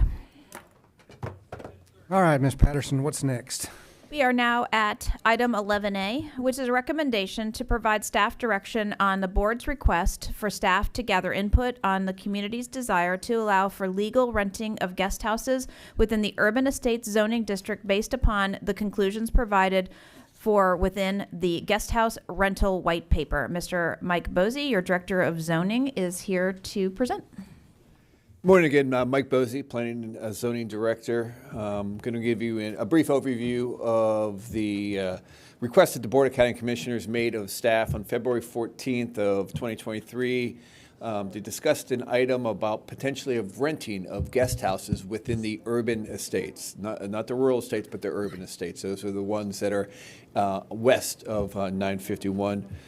The BCC asked Commissioner Hall to bring the topic before AHAC and to direct staff to assess the options and ramifications of allowing the rental of guest houses. We hired ABB to assist with the study. On May 15th of last year, we presented the topic to AHAC, and they were supportive of looking at rental guest houses as a possible solution to the overall housing shortage and housing affordability shortage within the county. AHAC directed staff to gather feedback from the residents on the topic, and they had a good discussion, not only what the value of renting of guest houses if they were income restricted, but also just of renting of guest houses in general. And the sense was anything that could add to the supply would have a positive effect potentially upon the rents that could be charged in regards to that supply and demand imbalance. Staff held 3 public information meetings. The first one was October 11th at the North Regional Park, and then a week later, October 18th at Heritage Bay Government Service Center, and finally the 25th of October, we were at the South Regional Library. We sent postcards to every urban estates lot owner. That's 3,559 property owners were provided with the postcards, and traffic signs were also placed to make the general public aware of these meetings that were coming on. At the presentation, we stated the objective of the meeting was to request feedback on the topic. There was no decision. We let them know this wasn't a decision made. The Board of County Commissioners was looking for feedback on the issue.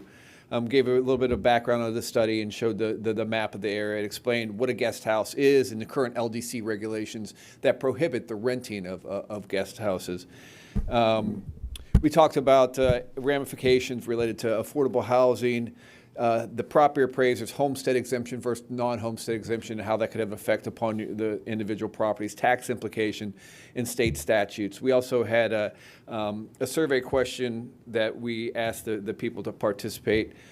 And each one of the public information meetings included in-person and interactive survey to gather feedback and opinion from the attendees. Like I said, we had 59 responses from the individual meeting. We had more people attend, but only 59 chose to respond back.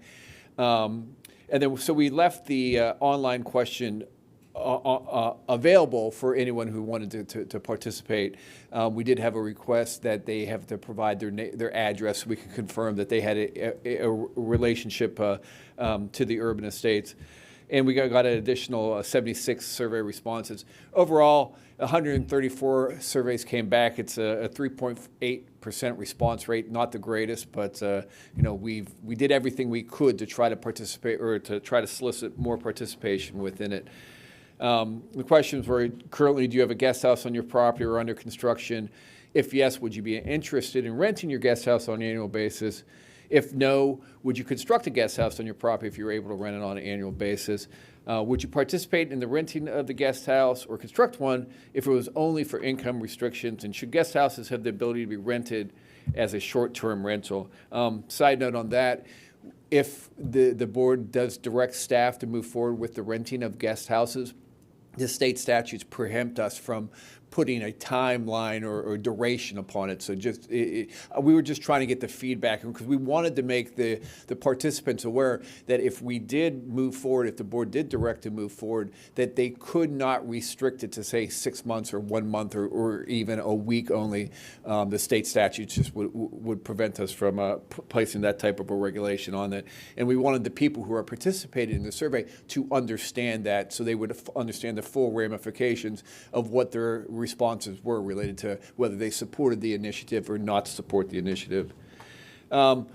First question that we received, currently, do you have a guest house on your property? The majority of people, 75% of them who attended, did not have guest houses and responded, did not have guest houses on their property.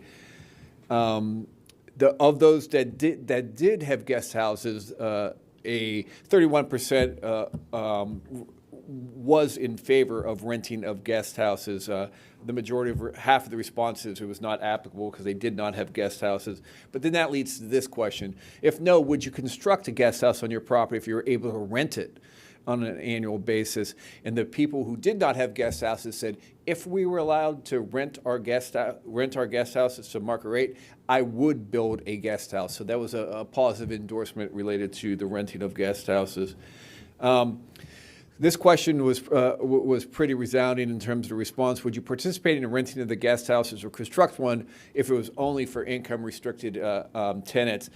Again, the majority of people, 76% of them just said that they would not support the income-restricted guest house units. And then, like I said, the question was, should guest houses have the ability to be rented as a short-term rental? And the majority of folks said less than 6 months, they were in favor, or they had no issues related to that. Some additional public comments received.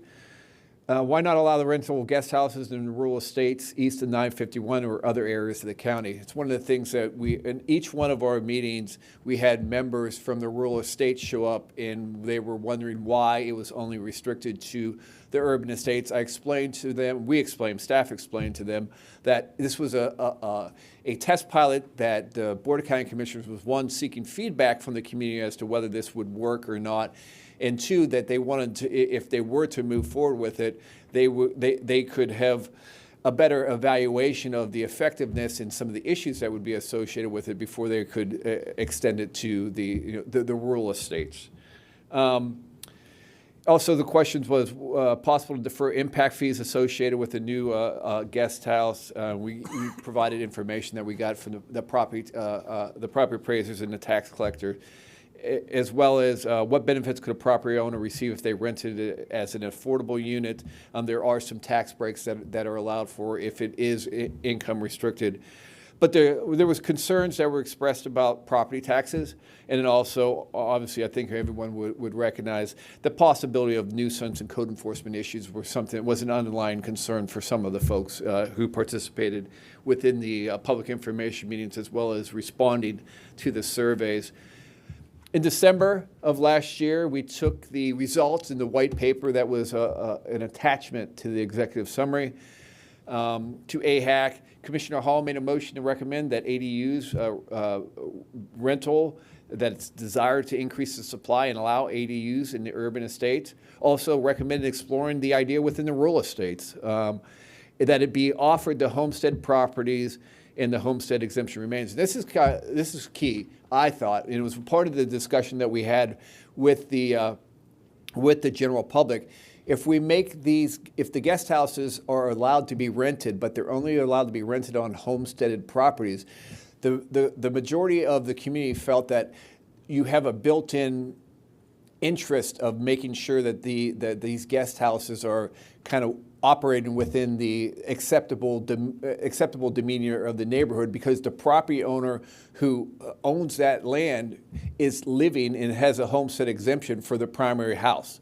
And because of that, you have almost a gatekeeper to make sure that the guest houses that is being rented, that the behavior and the actions of them are somewhat monitored by the property owner, the homestead exemption.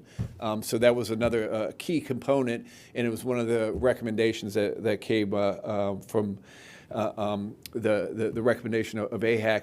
And also, one of the things they also asked for was for staff to try to get rental ranges and the percentage of homestead properties out of the 3,559 targeted properties.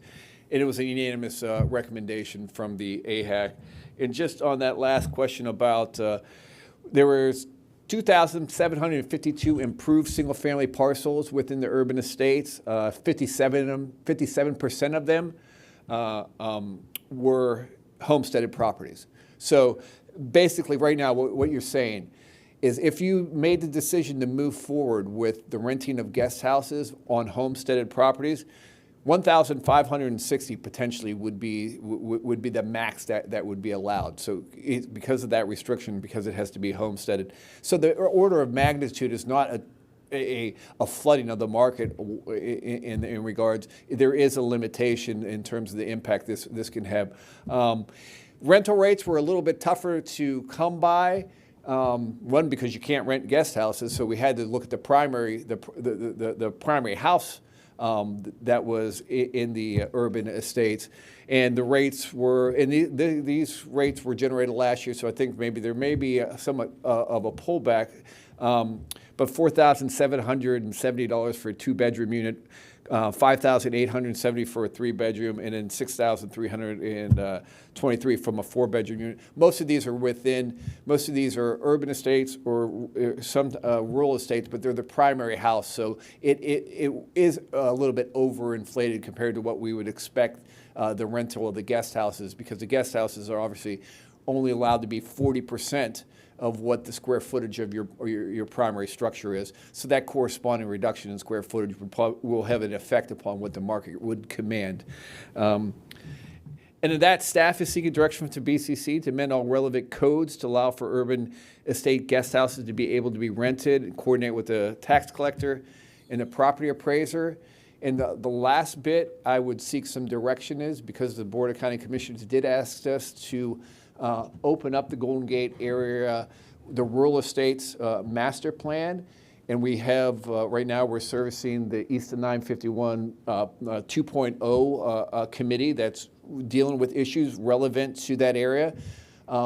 Staff would seek direction from the board. Would you like us to bring this as a public policy question to both of those efforts, to the Golden Gate area the rural estates master plan update, as well as the East 951 2.0 committee, in terms of their perspective, to talk to the community to see if renting of guest houses within the rural estates would be something there would be an interest in. Just seeking direction from the board on that case. But primarily what we're looking for is direction from board to allow for the rental of guest houses within the urban estates, with the limitation of it being only applicable to homesteaded exempted properties. And with that, any questions? Mr. McDaniel. Before I go, do we have any public speakers on this item? I have no one registered to speak at this time. All right. I am wholeheartedly in support of this. To me, this is simple economics, supply and demand. If we have more units available, the opportunity for housing affordability will inevitably transpire. I am wholeheartedly in support of the homestead provision that's been brought in here, just to, again, as you identified, give us someone that's more accountable for what's in fact transpiring with the utilization of their property. I would like to suggest that upon your consultation with the tax collector and the assessor's office, that a survey could be done to draw out the rental property from the homestead, so we don't conflict with the homestead exemption portion. It could be surveyed out and taxed at a different rate to allow that. And just to let you know, we have had some preliminary discussion with both of those offices specifically for that case of how the guest house itself would be lifted from the homestead exemption, but the rest of the property would be maintained within that. So we've had some tentative discussions with that. Good. And then the last but not least, as far as the rural estates, I still believe we don't have the infrastructure yet to support an increase in the allowable densities that are already existing in the rural estates. And so I would suggest we move this forward and monitor, because you've got numbers, you got real numbers with how many homestead properties, how many people already, so on and so forth. I would suggest we move this forward positively, and then use it as a pilot program, if you will, to explore as we continue with our efforts in directing infrastructure, roads, bridges, transportation efforts and such in the east, to explore it at a later date, once we see what the jump actually is. I mean, when I say jump, the increase in ADUs. Commissioner LaCastro. Thank you, Chairman. One of the things Mr. Bosey and I spoke about, I have no issues with this, but sometimes when you approve something like this, you kind of don't know what you don't know. So if you sit here and do the math and go, man, if you could charge $6,000 a month for a house, I'd build as many of them as I could. And a guest house isn't $1 million to build. And so, the return on investment is huge.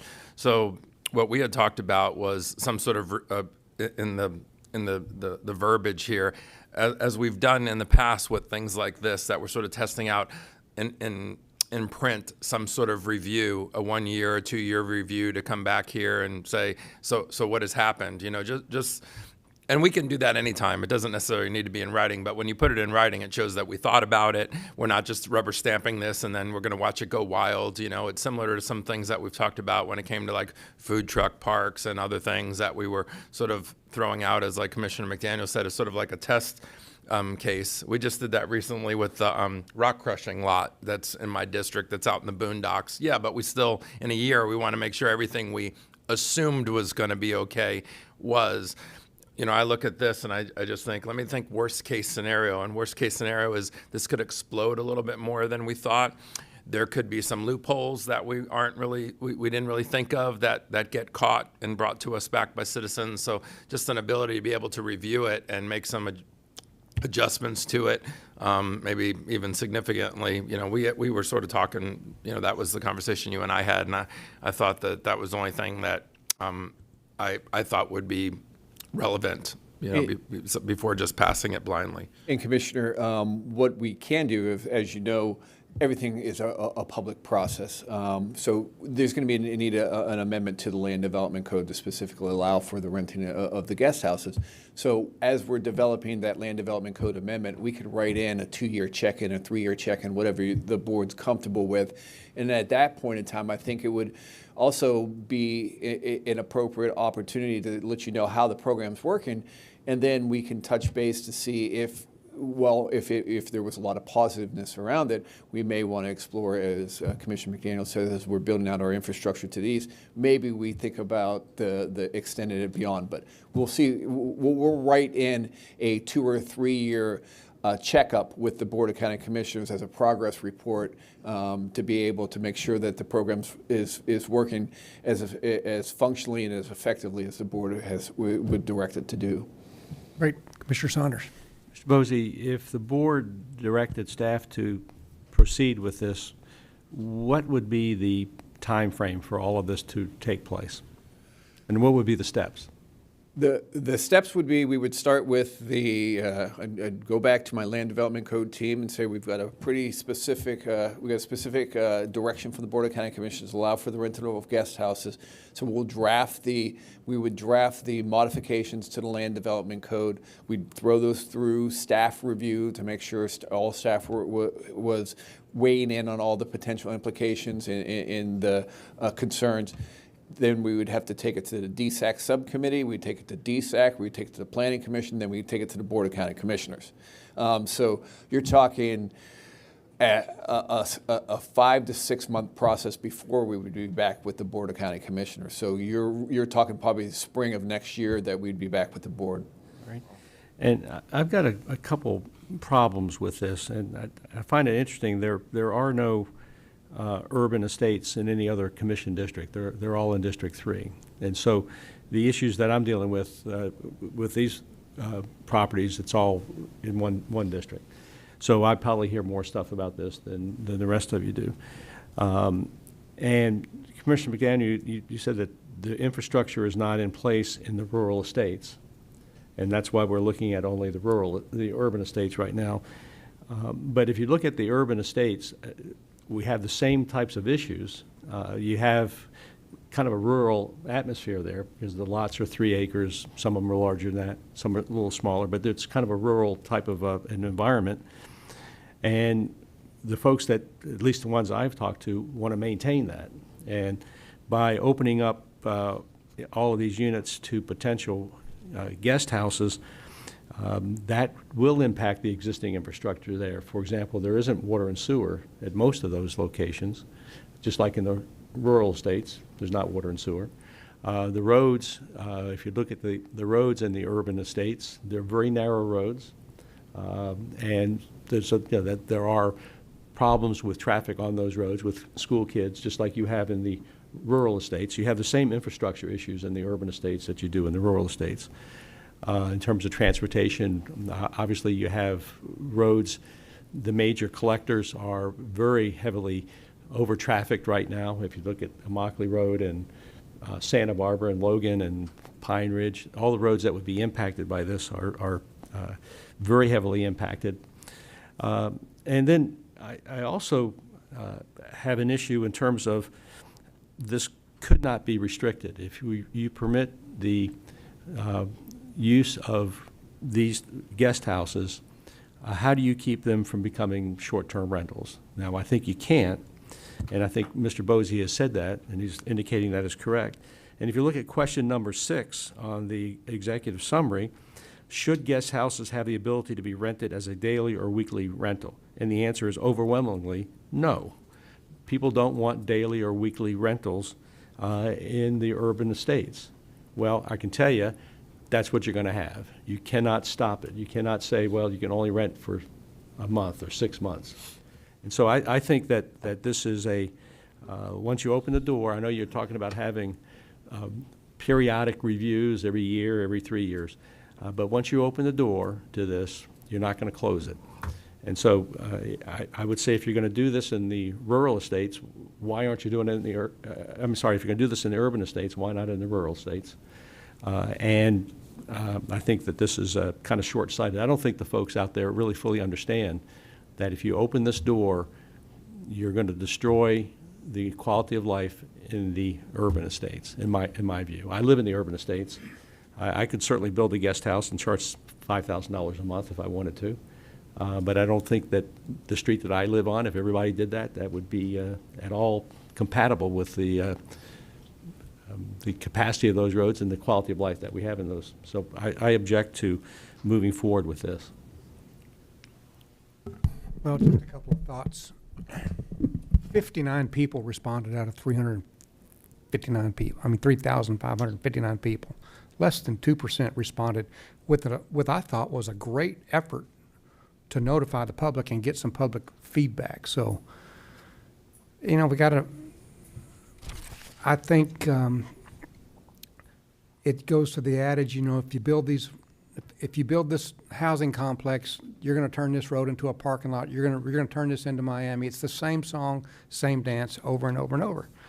And there's 1,500 and something homes that were potential to do rent house or to do guest house rentals. Being out there, you're not going to get beachside short-term rentals. I think the majority of the people would be looking for supplemental income, which were working class people to live there, because a guest house that's 40% of the square footage of the main house is going to be a small rental. It's not going to be $6,000 a month. So I think being out there at the market rate rents, they will be affordable. Are you going to increase people living out there? Sure you are, because the workforce is going to be there. Are they coming through there now? No, they're not. We talked about all of this at the AHAC. Short-term rentals, it wasn't my desire to do short-term rentals. I wanted to be able to say, hey, you have to rent for at least 6 months, because that encourages the working class people to live out there. But state preempted us, said we can't do that. So do we throw the baby out? There goes one of those another colloquialisms. Don't say it. Don't say it.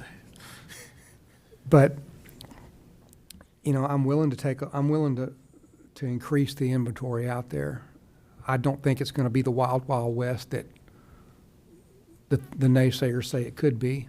And if it is, we'll correct it. But we've got to do something to increase inventory for our working class people. And I think that this won't be the Wild Wild West. I think it will work out fairly well with us. It normally does. For the people that say these complexes are going to turn us into Miami, well, we're not Miami, not even close. I've been over there, and I've been here, and here's better. Mr. McDaniel. Thank you, sir. Commissioner Saunders, you made mention about the similarities between the urban estates and the rural estates, and I don't disagree. The 1 mile long roads off of our main arteries are similar and constrained. But contrary to what's going on in the rural estates, the ability to move people east and west and north and south is greatly enhanced in the urban estates than it is currently in the rural estates. You know well, we're bringing forward Vanderbilt Beach, its extension all the way out to Everglades Boulevard. You know well that we have plans of extending Wilson Boulevard south and interconnecting with potentially, we don't know, Trinity may object, but we don't know. We have the opportunity of interconnecting with City Gate, which comes in past the park and all. You know well, last week I was in D.C. talking specifically about Everglades Boulevard's capacity to be opened up as a partial interchange. Those are infrastructure improvements in the east that are forthcoming, but not here yet. And so my suggestion here is, and I understand your concerns, I don't agree with the overlap of the character of the urban estates with regard to changing that character, but I do agree there are similarities between the two with regard to the limitations on the infrastructure, but certainly different than what we currently have in the estates. So my thought process is similar to what Commissioner Hall and LaCastro have shared. Let's move this forward. Let's continue to explore. I would suggest that we keep the online survey open to maybe because as is usually the case, we all know what's going on, but the average homeowner may not. And so we have the opportunity to further explore and then go through the public processes of these necessary amendments and then utilize this as the pilot program as the infrastructure, because as the infrastructure improvements in the east are ultimately quantified, then we can have these discussions about potentially allowing for the legal renting of a guest house in the rural estates at the same time. Mr. Cowell. Thank you, Chairman. Mr. Bosey, is there any way you can bring back the graph that had the actual people that already have guest house versus the ones in the survey that actually responded? I kind of feel in the lines of Commissioner Hall. I mean, had how many, 3,000 some people were exposed to this, and a number of 50 or so actually participated in the surveys. So that means an awful lot don't care. Or didn't see it. Or, I mean, we know at least 3,000 at some point was reached out. So it sounds like a large number didn't have an opinion one way or the other. And I get it, Commissioner Saunders, it's your district, and you say that people, a vast majority may be against it. Well, then that's good. Then the vast majority don't build a guest house on their property, and that'll limit it to whoever already has one that wants to participate, I guess. I mean, it's not like people don't live in the guest house, like brother-in-laws, mother-in-laws, things like that have cars that drive and go back and forth. So I don't know if we're going to 100% increase traffic. And like you said, there's 70, currently, I don't know what percentage of the 75% is going to run out and hire an architect and get the permits and start building a guest house, to add to that inventory. So, I mean, it's we're talking about people's private property. You know me, I'm not big on overreach in government to begin with. And I don't like the fact that we limit a lot of people what they can do with their own private property anyways, because of other people's feelings or things like that. I think we'll fix the overall problem we have here in Collier County. No. but we'll throw a little bit more into the inventory and move in the right direction. Yes. So I kind of support this, and definitely putting some sort of revisit in the language, so if it does get to the point where I think if we see an explosion, which I doubt, we have an idea how to revisit those issues in the future and tweak some things. I know we used that word tweak a few times today, but yeah, I don't see much difference than what we already have out there, other than people taking advantage of their own property and having a little residual income, to subsidize the cost of living today, especially in this country the way it is, and it's been recently. And a lot of people are hurting, and both sides. People are hurting places to live, and people are hurting to make ends meet. So if you already had invested your own skin in the game, and you build a piece of property and you build a guest house on your property out of your own money and your own hard work, I think you have a right to maybe turn a little profit on your investment at some point. So I kind of support the idea moving forward. So. Mr. Saunders. Just a quick question for Mr. Bosey. When you say revisit the issue after a 1-year period or a 2-year period, from a practical standpoint, if you have this plan in place, what does a revisit actually mean? Does that mean that the board can change the ordinance and say no more? Or what does a revisit mean? I would say that the board would have that ability. The board sets policy. It's the Board of County Commissioners that implemented the policy that guest houses can't be rented. And would that result in a Burt Harris claim? You've got a right to do X on your property. We revisit it and we eliminate the right to do X. Is that a Burt Harris? My general advice has been you don't diminish people's property rights if you want to avoid Burt Harris. You can expand on them, but once you start diminishing those, you open yourself to a claim. So the answer is that we can revisit, but we got to be careful about retracting or going backwards on a proposal. Is that? Yes, once you give somebody a benefit, it's hard to take it away. So I understand, and I just wanted everybody to be clear, a revisit is not necessarily really a revisit. It may be an evaluation, but then there are impacts, maybe some unintended consequences to saying, well, wait a minute, this was not a good idea. Let's don't do it. So I just wanted everyone to be clear on that. Then in terms of notification, I agree that perhaps there should be some additional, obviously the board's going to move forward with this today, but I think there should be some notification in the community that this is coming forward. But I also think that there should be in that notification the information concerning whether those rentals can be restricted in any way, because I think people need to know that if they support doing this, they very well could have a short-term rental in their neighbor's yard.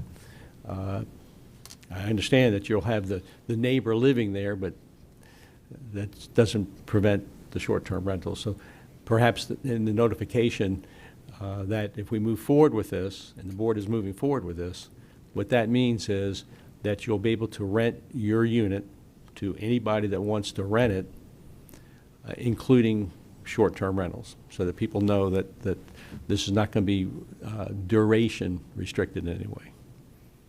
And understood. I would just suggest that the board at least let the public know that that's what the proposal is, because we're going to be dealing with the same thing in the rural estates. Because if you do this in the urban estates, there's no reason not to move forward in the rural estates. Mr. DeCastro. This is a perfect example of the challenge that we face, where you have over 3,000 people that are affected, 3% reply. I don't agree that the number was low because the other people don't care. Pass this thing today, and then we'll find out how many care. And we've done this before, where we had something that, it seemed like there was no pushback. 30 people showed up at the meeting. Then we passed it, and we all got 400 emails, in 2 hours. So to me, this one's a little bit of a dice roll, unless Commissioner Saunders or our staff think it really isn't. That, 3% showed up, but the majority maybe don't have a dog in the fight. But to Commissioner Saunders' point, what he's trying to eliminate is turning streets into, where there's like, motels in the back of everybody's house. Now, I don't think that that's going to happen, but I am disappointed with the low turnout because it doesn't give us the feedback we need to really make a definitive decision on the impact, to this community. But it's not enough for me to not, support this. I think we got to really keep it under close scrutiny. But I think the minute we pass this in any way, shape, or form, that's when all of a sudden we get the feedback, which is disappointing because, having 3 meetings and mailing out 3,000 postcards, you'd hope you get more than 3%. If that low turnout means that the majority of people don't care, they're not going to build a guest house, they don't care if their neighbor does, I actually don't think that's probably the case, and we're going to hear some feedback, especially Commissioner Saunders will, but it's not enough for me to not support this, but I think we got to just really watch it carefully. Do you have any feedback, Mr. Bosey, on, your concern with, low citizen turnout at the meeting? Or sometimes people don't come to the meeting, but we still get tons of feedback. I haven't heard one thing on this. Maybe Commissioner Saunders has, gotten an overload of feedback, but I just want to make sure we're getting as much information as possible before we approve something that maybe is going to have some sort of residual effect that we didn't anticipate, negative residual effect that we didn't anticipate. And Mike Bosey, I would remind the board that this is not going to be instantaneous. We're not coming back in a month with the LDC amendment. There's going to be DSAC subcommittee, DSAC meetings, planning commission meetings, and then ultimately the Board of County Commissioners. This will circulate the awareness, I think, of this discussion. Yeah. And then when we come back for the actual LDC amendment hearings, you're going to get much more participation, I think, from on both sides. Just the invite to come out and discuss renting of guest houses is a tough ask to get a lot of feedback in. But if we're in the process of amending the code to allow it, and it becomes more of a reality, I think you'll get much more participation from our citizens. Thank you, sir. Mr. McDaniel. Yes, I'm still in support of moving this forward. I want specific language in regard to the revisit. I know this is all being recorded, but it's disconcerting when you two are over there conversing and I'm trying to maintain my thoughts, which is tricky all by itself. But I at the revisit point, I want specific reports from code as well. And that's going to, I don't agree with Commissioner Saunders that we need to delineate the potential negativities. We just need to be very specific that when we send a notice, it says there are no limitations on the ability of a property owner to rent their facility in the manner that they see fit. But I want it to be on an annual basis on the premise that eventually when there is better infrastructure and better capacity to move folks in the rural estates, that while we have a basis for discussion when that inevitably transpires in the East, at least is looked at in the East. Mr. Cole. Thank you, Chairman. Would it be possible, Mr. Bosey, or maybe the county attorney, that, we're all talking about maybe 2-3 years down the road revisiting or reevaluating the people that do have the guest house, that do participate in renting them to non-relatives, that in there that they are subject to, because it sounds like stress on infrastructure, stress on roads, or some of the concerns Commissioner Saunders, that they will automatically participate in a type of special taxing district to put monies towards fixing or upkeeping those infrastructures or increasing them? That's a little trickier. One of the things that we did talk about with the property appraiser is if that is if you have a guest house that is rented at a market rate that's no longer qualifies for a homestead exemption. So therefore, a portion of your property tax will be increased based upon the increased valuation that structure that can be that is being rented is producing. So there will be a corresponding increase within property taxes. What you're referring to is the impact upon the infrastructure. One of the other aspects is that we'll have to explore with the tax collector and the property appraiser is the way that the way that guest houses are accounted for from an impact fee standpoint. They're just the square footage of your guest house is included with the square footage of your main house, and wherever that total square footage, it shows you which side of the line you are in terms of what your impact fees are. But if you have a guest house that is a market rental, that would be potentially that would be a structure that is assessed an impact fee separate from the main house, and so that we could see guest houses that move into the forward that are going to be rented would be assessed an impact fee in a different manner than they currently are assessed. But those would be things we would have to work out with our impact fee office, as well as the property appraiser and the tax collector. Okay, so once they say they participate in the renting of the guest house out to a stranger for whatever, 6 months, a year lease, they're no longer, that portion of the property then will not be protected under the homesteading. Yeah. So then that will be able to be taxed at a higher millage rate. Yeah, it's got a maximum. I think it would be 10% is the non-homesteaded properties. The homesteaded properties have a 3% cap. So that portion of the property will be decoupled from that homestead exemption. So then in reality, then they're actually be paying more towards. They're going to pay more in taxes if they had a guest house that they were renting. Okay. Thank you, Mr. President. Mr. Saunders. And just one more question for the county attorney, just so I fully understand. The idea would be that this would only be available to homesteaded properties. So if you have a homesteaded property and you decide to build a guest house and to rent it out in the general public, you'd have a separation of that guest house for tax purposes from the main house. My question is, if you start off in that structure where you have a homesteaded home and an accessory unit that's now a commercial unit, and you decide to sell that house to some company that wants to expand their footprint with the short-term rentals, what would happen at that point, or could that even happen? I mean, you're in a residential community. Someone other than someone living there buys the house for short-term rental purposes and intends to use the accessory dwelling unit as a short-term rental as well.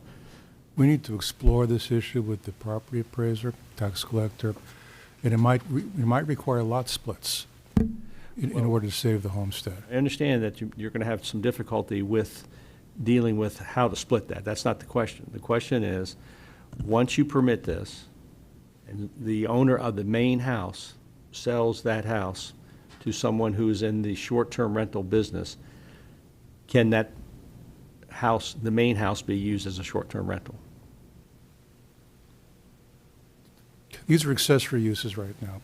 The guest houses, so the concept is you have one lot, you've got the main house, then usually family would stay over in your guest house. We're completely changing the thought process on this, making this a commercial property that's not really accessory anymore to the main house. It's going to require a complete rethink of how we do guest houses in these areas. And I think it's going to require a lot split. Okay, again, I'm just trying to just decide or understand, can the main house at some point be turned into a short-term rental by simply transferring it to a company that's in that business? Your main house can be a short-term rental now. You lose your homestead, but yeah. So that is the answer. I mean, the answer is that we're talking about this being limited only to homesteaded properties. But is that really a limitation? I don't know why you would limit it to homestead. I think you just grant it to everybody, whether it's homestead or not. Well, I mean, the idea, I think, is it's limited to homesteaded properties, and that kind of keeps it limited to some extent. You have the homeowner living in the house and making sure that the short-term rental is not being abused. That's the idea, I think, that staff was pushing. And the point that I'm making is that sounds good, but in reality, that main house could become a short-term rental, or just a general rental. Somebody could buy it and rent it out and have the short-term rental next door. When we say it's going to be limited only to homesteaded properties, we're not really limiting it. No, because there's nothing to prevent somebody from renting out their own house. That's the only point I wanted to make, was that it's not limited in that regard. And that may not make any difference, but again, it's not a limitation. It sounds good, but it's not a limitation. Yeah, these things have implications. It's like throwing a pebble in a pond. And, you know, Mr. Bosey and I and properties, we have to go through this. I think, wasn't the plan to allow accessory dwelling units to homesteaded properties? Yes. Yeah. So if you're not a homesteaded property, then you don't get the privilege of the accessory dwelling unit. But if you don't have a homestead exemption on your property now, you can still rent your home. So it would limit it as to the accessory dwelling unit to the homestead exemption. I'll make the motion here, but before I do, everybody's lit up. So Commissioner DeCastro. I just wanted to clarify something. So I think you said it in a way that the public might misinterpret what was said. We're not rezoning these properties from residential to commercial, right? They're allowed to have a commercial entity on the back in the guest house, but we're not rezoning the property to turn a resident. You said something about you're making them commercial. It's a commercial. It's essentially a commercial use, but you're going to have to rezone this anyway to allow these things, and you might require a comprehensive plan amendment. Yeah. And my second question, just for more clarification, I think, and it comes off of what Commissioner Saunders is saying, if somebody's allowed, they have their property's homesteaded and they're allowed to do this, and the minute they build the guest house, they sell it to a new owner who is seasonal and, you know, is in a totally different, you know, type of situation, they still get to take advantage of renting the guest house on the property they just bought, or it automatically stops? Unless it's homestead. Okay, so that's important for people to understand, that somebody couldn't build a guest house and then immediately start flipping, you know, their property to somebody that wouldn't qualify for a homestead exemption, correct? Do you understand my You can question? structure it any way the board wishes. Okay. But I would tell you have an enforcement difficulty because people simply sell their homes or rent their homes and they won't notify anybody. Yeah. I think the smartest thing said in this room was that what Mr. Bosey said, we're not, this has a ways to go. It's going to be vetted through a lot of different avenues before it comes back to us for a definitive, you know, vote to move forward, correct? And that vetting process will definitely re-advertise this. Actually, just got a, you know, when we get into these kind of discussions, I sort of monitor my email. A lady who lives in the district we're talking about said, we live in rural estates and never got a survey regarding a guest house. No one is even blogging about this in our neighborhood. Who did they mail these to? So there's just one person, but, you know, we didn't have very many people that actually came to the meeting. And she gave her address, and I'll wind up forwarding this to you. But, you know, to your point, the more we sort of talk about this, I'm for moving this forward, but we'll have plenty of opportunities now to hear from more people, to get emails like this, to see if we missed something. So, And remember, this is only the urban estates. If she's rural estates, she would not have received. There you go, yeah. So, I mean, Yeah. because that's not the audience we were talking to. Right, okay, so hopefully she's listening, and that's why she wouldn't have gotten it. But, you know, we'll alleviate all that confusion as we move forward on this, if we do.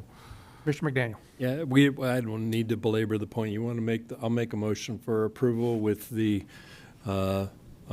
as recommended by staff, with the provision in writing of the 1-year revisit and a specific report from code.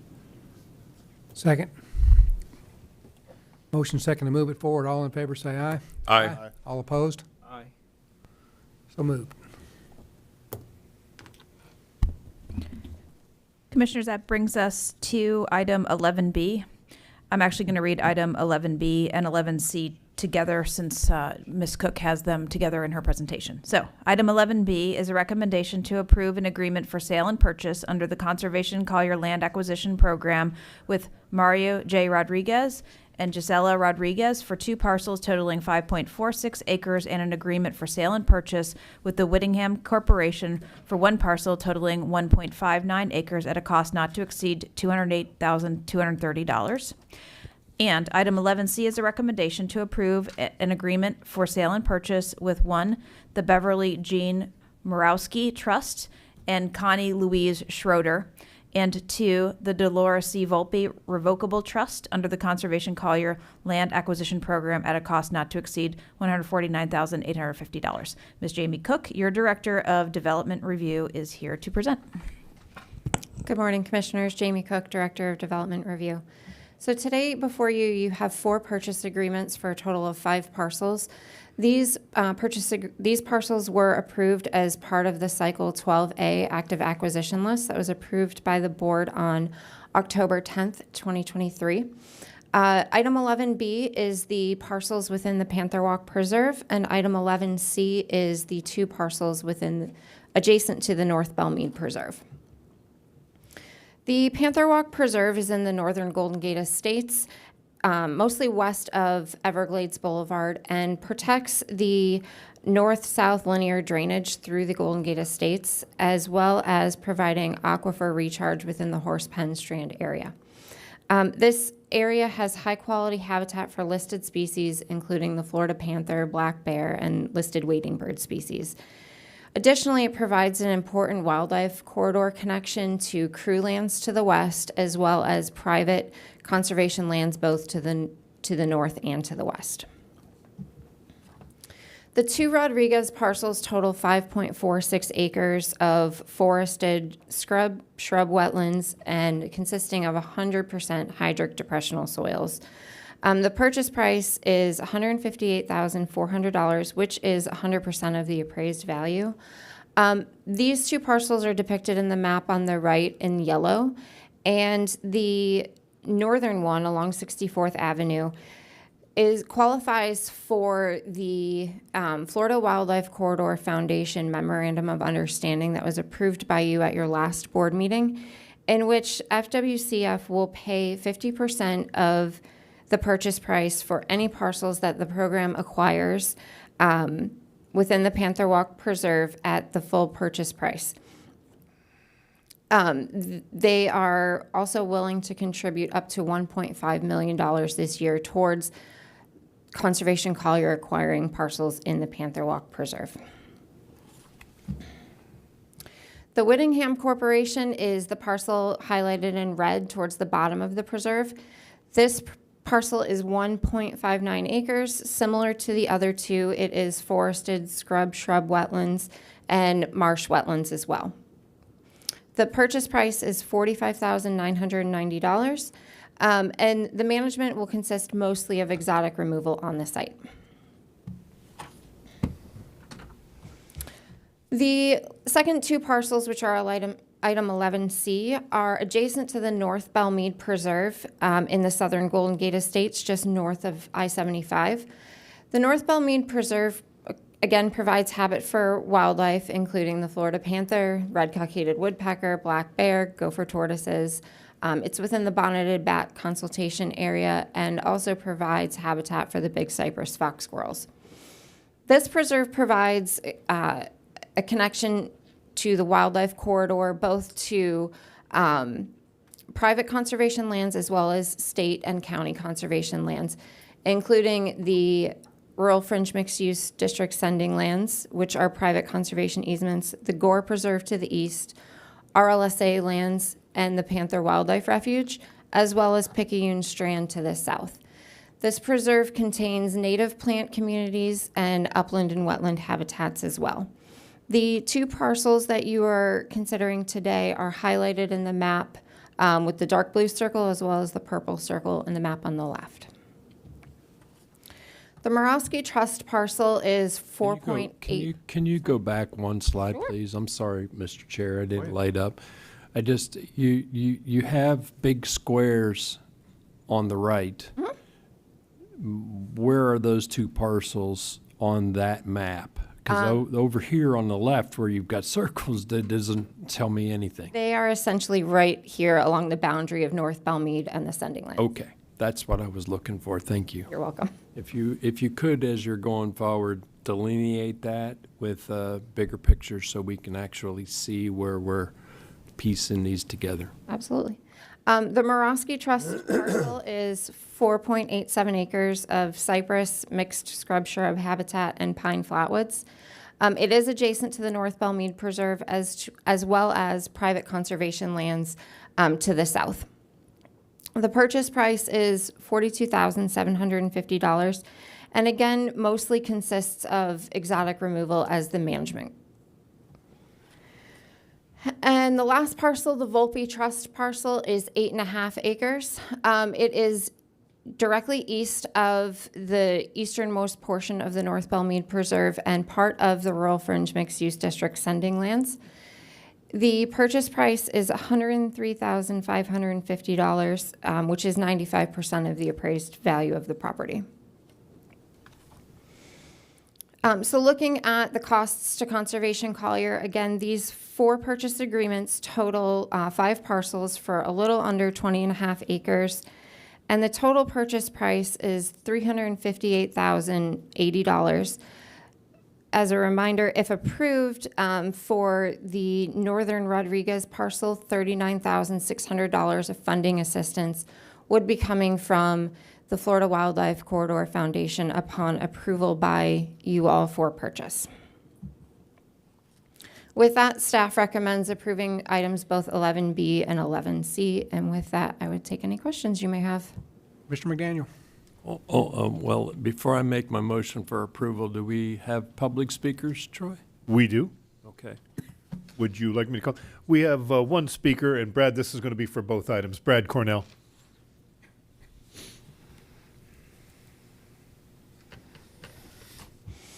Brad, remember, we're probably leaning towards approval, so, you don't have to beat us up, too much. What you're saying. I never beat you up. I'm Brad Cornell, and I'm here on behalf of Audubon Western Everglades and Audubon, Florida, and appreciate the opportunity to address you on all 4 of these parcels, 11B and 11C, the Whittingham, Rodriguez, Morosky, and the Volpe Trust parcels. I just wanted to highlight a couple things of reasons for all of us to be supportive of this. In the Panther Walk Preserve, and also known as Horsepen Strand, there's a really important value of flood protection by investing in places to put stormwater in these wetlands to rehydrate these wetlands, but also push back on the catastrophic wildfire risk that we see in the Golden Gate Estates, North Golden Gate Estates area. So this is so valuable that the South Florida Water Management District and the Big Cypress Basin have strongly supported Conservation Collier's work on this. So we should be collaborating with them to continue this.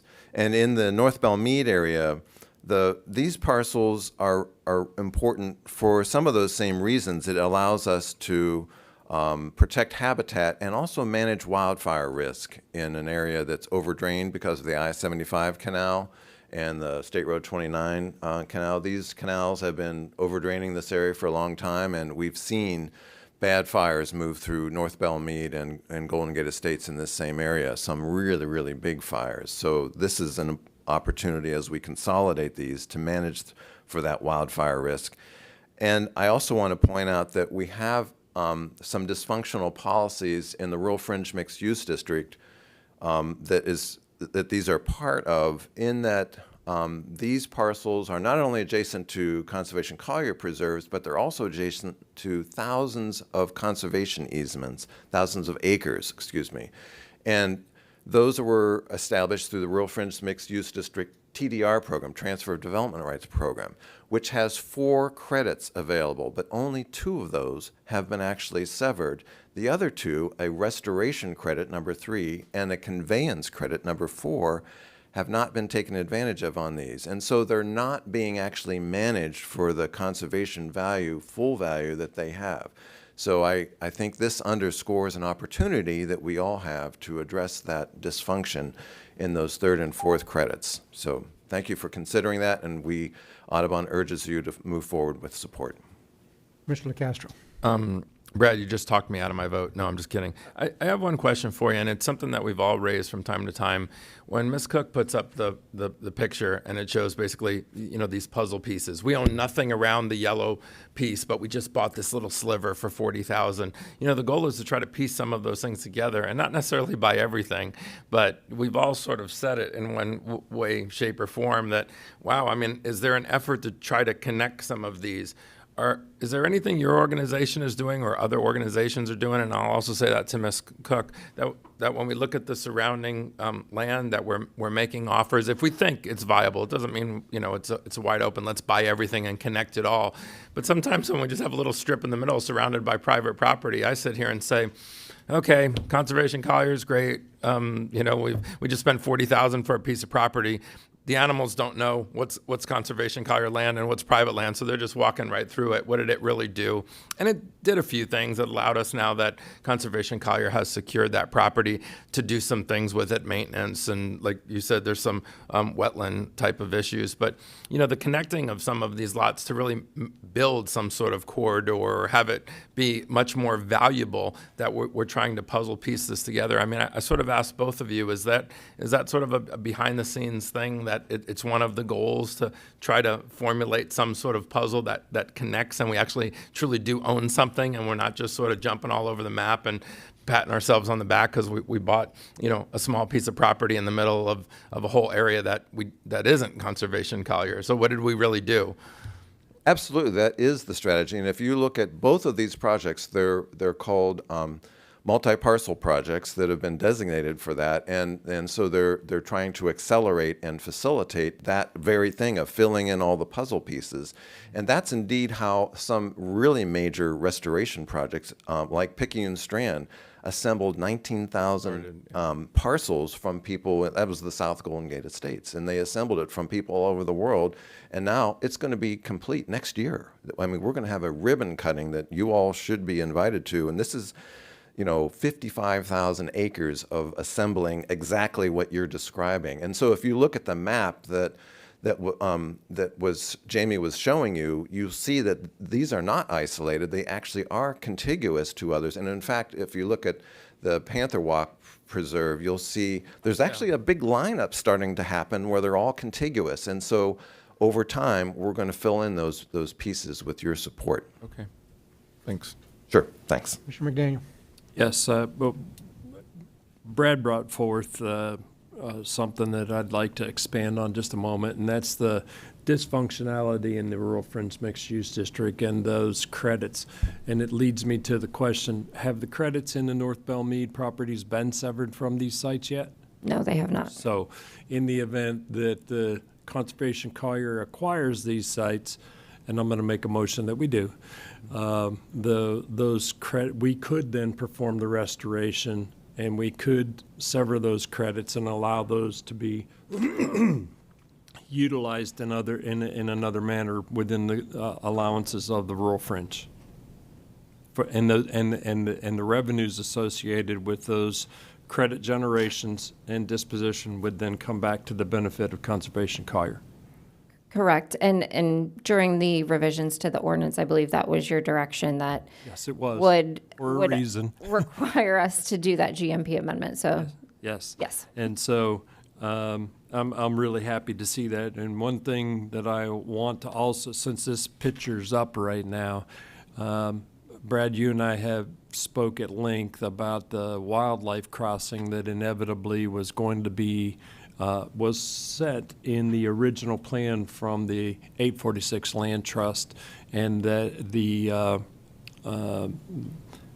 one may help you better. What do you do? Who's that doing one may help you better? You're doing great. The picture. So what I want to talk about is just the fact that as we're acquiring these lands, there is certainly a huge environmental positive that comes along, fire control. rehydration efforts, all of the things that Brad mentioned, but also the wildlife corridor and the connectivity that transpires with movement of our four-legged friends from the Panther Reserve through and across. I want to explore some creative fencing techniques that can be utilized, especially in the estates, where we can help start move our four-legged friends to where the path inevitably is going to go. So as we're acquiring these lands, I just want it to be a forethought that we are utilizing these creative fencing techniques to help our four-legged friends maneuver through and not get in harm's way. So with that, I'm going to make a motion for approval of all four. Second. Okay, I just need some clarification, if you'll help me out, Ms. Cook. What is 100% hydric depressionable soil? So hydric soils, basically the water doesn't drain. It's going to hold the water. It may be flooded, but it doesn't drain through. Typically, most uplands are built sandy soils. The water's going to drain. These ones don't drain as well. Can I give them a Texican answer? It's got a lot of clay in the soil. Okay. So I'm just, I want to be talked into this, but I have concerns. The animals, they don't care who has the name on the deed. They're using it right now. The appraisal said that for permitting processes, it's very difficult, if not impossible, to do anything with this property. So in reality, the property is doing what we want to buy it to do. I don't see the difference. Like I said, I'm trying to get talked into this. And it may not matter anyway, but I just want to bring that up. Yes, sir. Every piece of property is developable for a home with mitigation. I agree. So a private property owner can, and I understand your rationale, but a private property owner can mitigate a portion of a cypress head. The cypress dome, if they chose to, can pay, if they want to pay enough money, they can buy mitigation credits to be able to utilize that property. That's very, very, very, very true. But what That he's was three saying- varies. But what Commissioner Hall is saying is that realistic? So, I mean, I think the question has merit. Is it realistic? It certainly does. The one thing I would It say is. is, getting back to the puzzle pieces, sometimes the piece we buy, chances of it being developed, even though, like you say, everything is buildable, might be very, very small, but it connects to some pieces that sometimes become very buildable. And so I think that's where I'm saying isn't part of our goal to try to create these corridors, and some of these puzzle pieces might be less buildable, but they're connected to other pieces that could be. Some of them that we've purchased actually had homes on them already. So this, I guess, Commissioner, to your question, right where the arrow is on the screen, that really is in the middle of the slough, and someone paid mitigation credits and built their house there. And if I might add, Commissioner Hall, just so you know, this is part of a puzzle. And if you look at what's outlined in red, it comes just shy of Immokalee Road, which lines up with the huge slough that flows all the way down from Lake Trafford that's in the middle, or just to the east of an approved subdivision called Bright Shores right now. And it is all part of a wildlife corridor, water flow system, all the way across the board. And ultimately, I envision a wildlife crossing up there on Immokalee Road just to help with both water conveyance and I'm not going to say critter conveyance, but our four-legged friends have a better opportunity to traverse. Sure. I just Hate it less? no, I don't get it doesn't make good fiscal sense to me. We are accomplishing there's wetlands. I'm talking about 11B. It's wet anyway, so as far as helping with fires and wildfires, that's helping with fires and wildfires. It's wet. The animals use it. They don't care who owns it. We're buying something to create maintenance on it for years to come. And to me, those parcels already accomplish what we really want to accomplish with conservation, Collier. I'm all about 11C. I see the value there. So we have a motion and a second to approve, are you going to say 11B or all? of them? All four, 11, A and B. 11 B and C. 11 B and C. 11 B and C, all four parcels. So we have a motion to approve all of the parcels, 11B and 11C, and we have a second. So all in favor? Say aye. All opposed? Congratulations. Thank you. You did it. Thank you.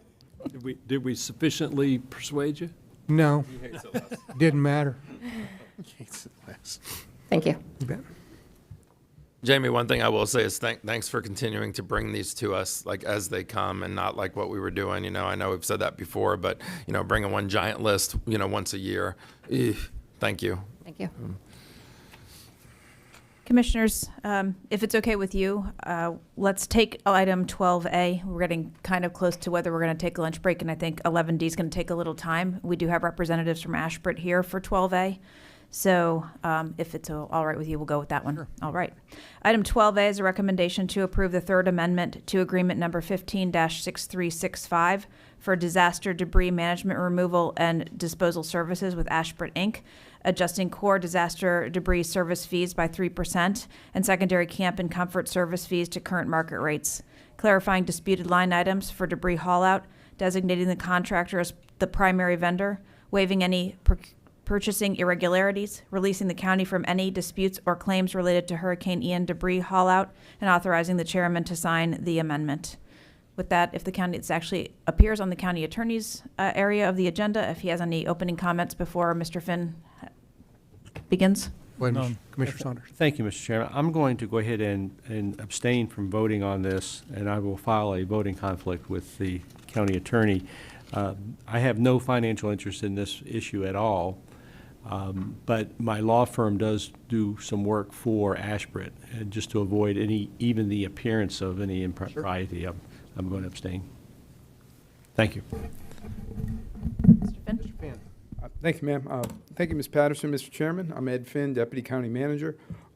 Today's objective is to approve the third amendment to agreement number 156365 with Ashbrook Inc. for disaster debris management, removal, and disposal services.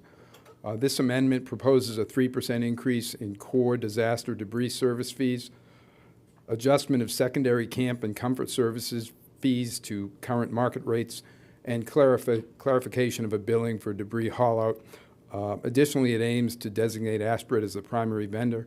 Accordingly, it seeks to waive any purchasing irregularities and ultimately release the county from any disputes related to Hurricane Ian debris haul-out and authorize the chairman to sign the agreement. Ashbrook is a key partner in our hurricane response. They have been responsive and generally have exceeded our expectations over the last 3 events I'm familiar with, Wilma, Irma, and Ian. Staff is recommending approval of this item. With that, I'll be happy to respond to any questions. Commissioner McDaniel. Yes, I don't have any questions. I'm going to make a motion for approval with one proviso question, and it is I'd like to shorten the agreement from the 2-year recommended to a 1-year approval and allow for us to be able to clear up potential questions, comments from previous experience with Ashbrook. Okay. Mr. Miller, we have public comment? Yes, sir. I have 2 registered speakers for this item. Jason Santiago.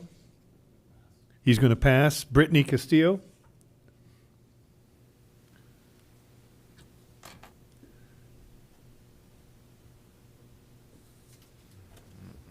Good almost afternoon, Mr. Chairman, commissioners, staff. I am just coming to say that Ashbrook appreciates our ability to partner. I believe we're the only contractor to ever have partnered with the county in disaster response and emergency management.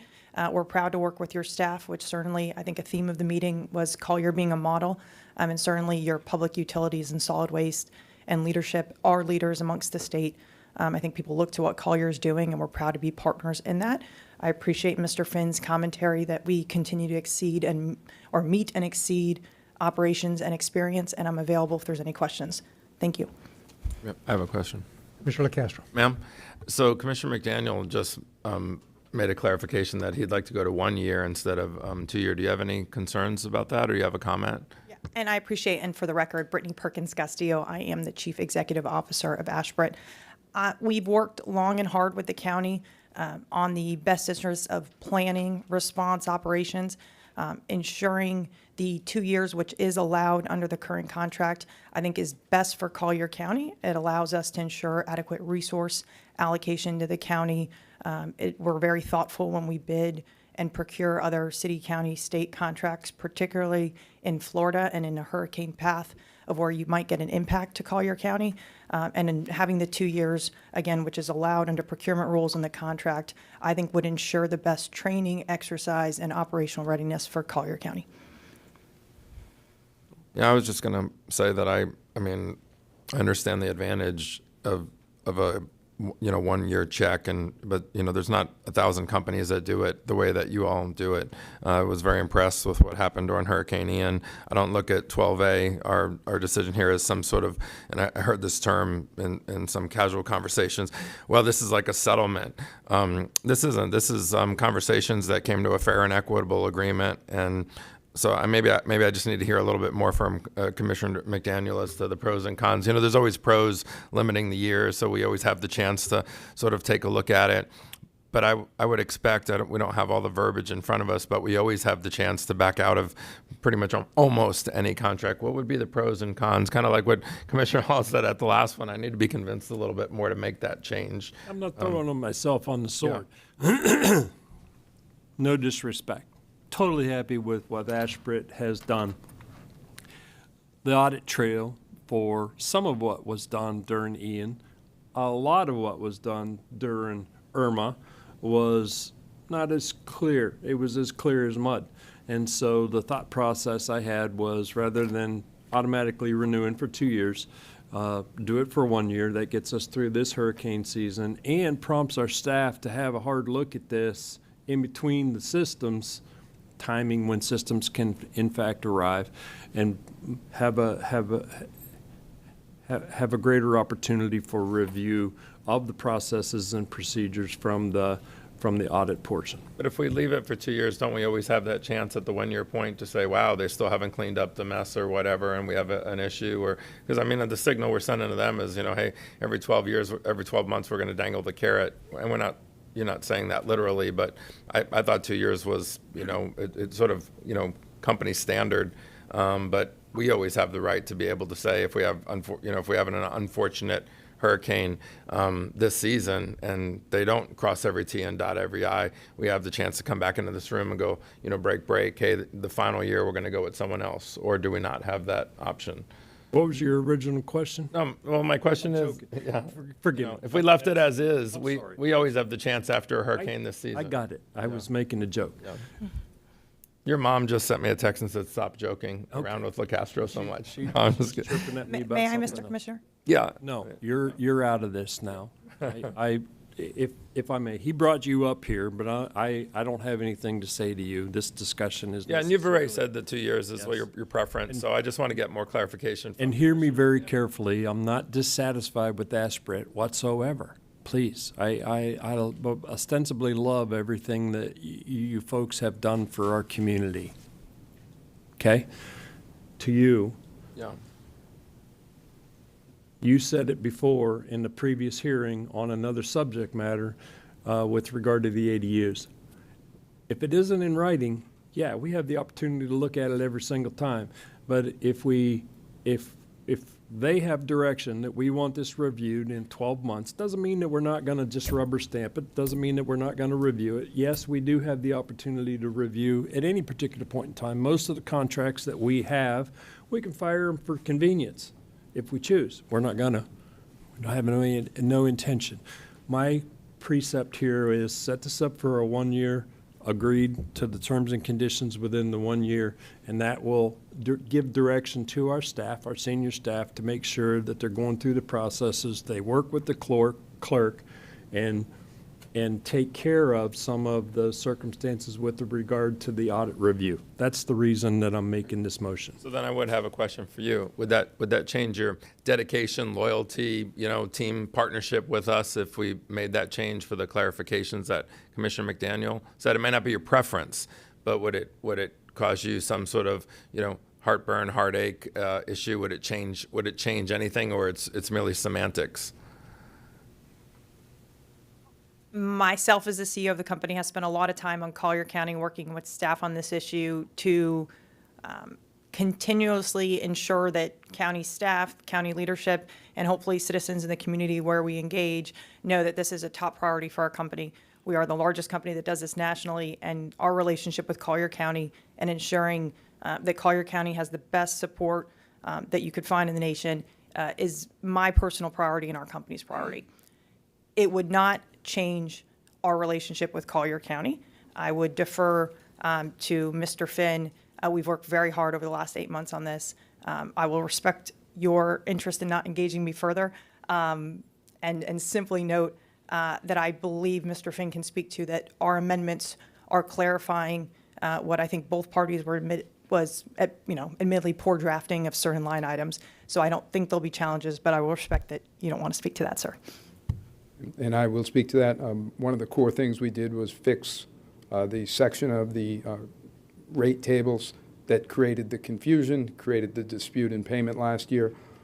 Certainly, I'm aware of the clerk's concerns about the administrative procedures in general on this contract.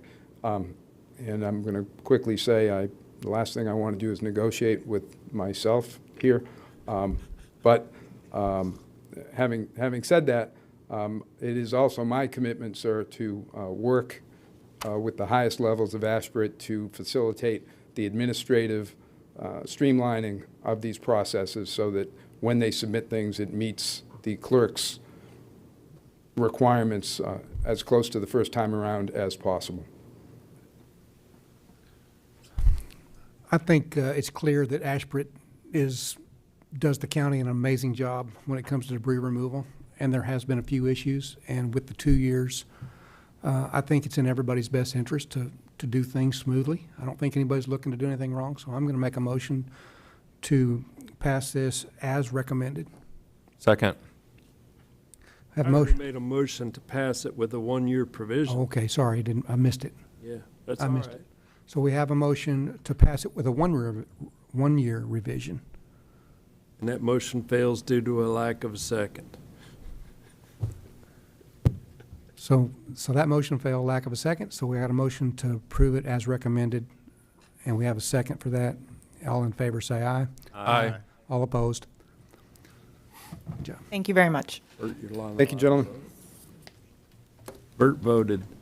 I want it noted that Commissioner Saunders voted when he already abstained. Yeah, ignore that. It was a Strike that. Freudian slip. It was a bad habit. Commissioners, well, let's take a look. It's 11:49. We have the Williams property and the burn ban to go, or you want to push on? Let's do the burn ban. All right. Okay, item 11E, formerly 16F1, is a recommendation to approve a resolution establishing an outdoor burning ban in the unincorporated areas of Collier County in accordance with ordinance number 2023-38 as amended, the regulation of outdoor burning and incendiary devices during drought conditions. This was formerly item 16F1 and is brought to the regular agenda at Commissioner Saunders' request. Mr. Chairman, I pulled this off the consent agenda with the knowledge that we would only have 10 minutes left before the lunch break, and this would be a perfect item for that consideration. And secondly, because it is a big deal, and I thought that having an explanation for the public as to why a burn ban today and not one a month ago, and just what the burn ban means, and that's why I pulled it, Mr. Chairman. Commissioners, right before lunch, thank you. Michael Choate, your Executive Director of Public Safety. So just for a quick little visual, they update this every day. This is dated Sunday. So this is our drought index. As you'll note, Collier County is clustered with Lee and Hendry as well. We're between the 400 and the 449 range in terms of drought, which is, not great, but it's not terrible at this time. So, but we do have, you want to push it up, sir? 1 second. Slide it up so we can see the bottom part where, there you go. You're talking about numbers that we can't see. There you go. Thank you. Gotcha. We'll blame Amy for that. Failure.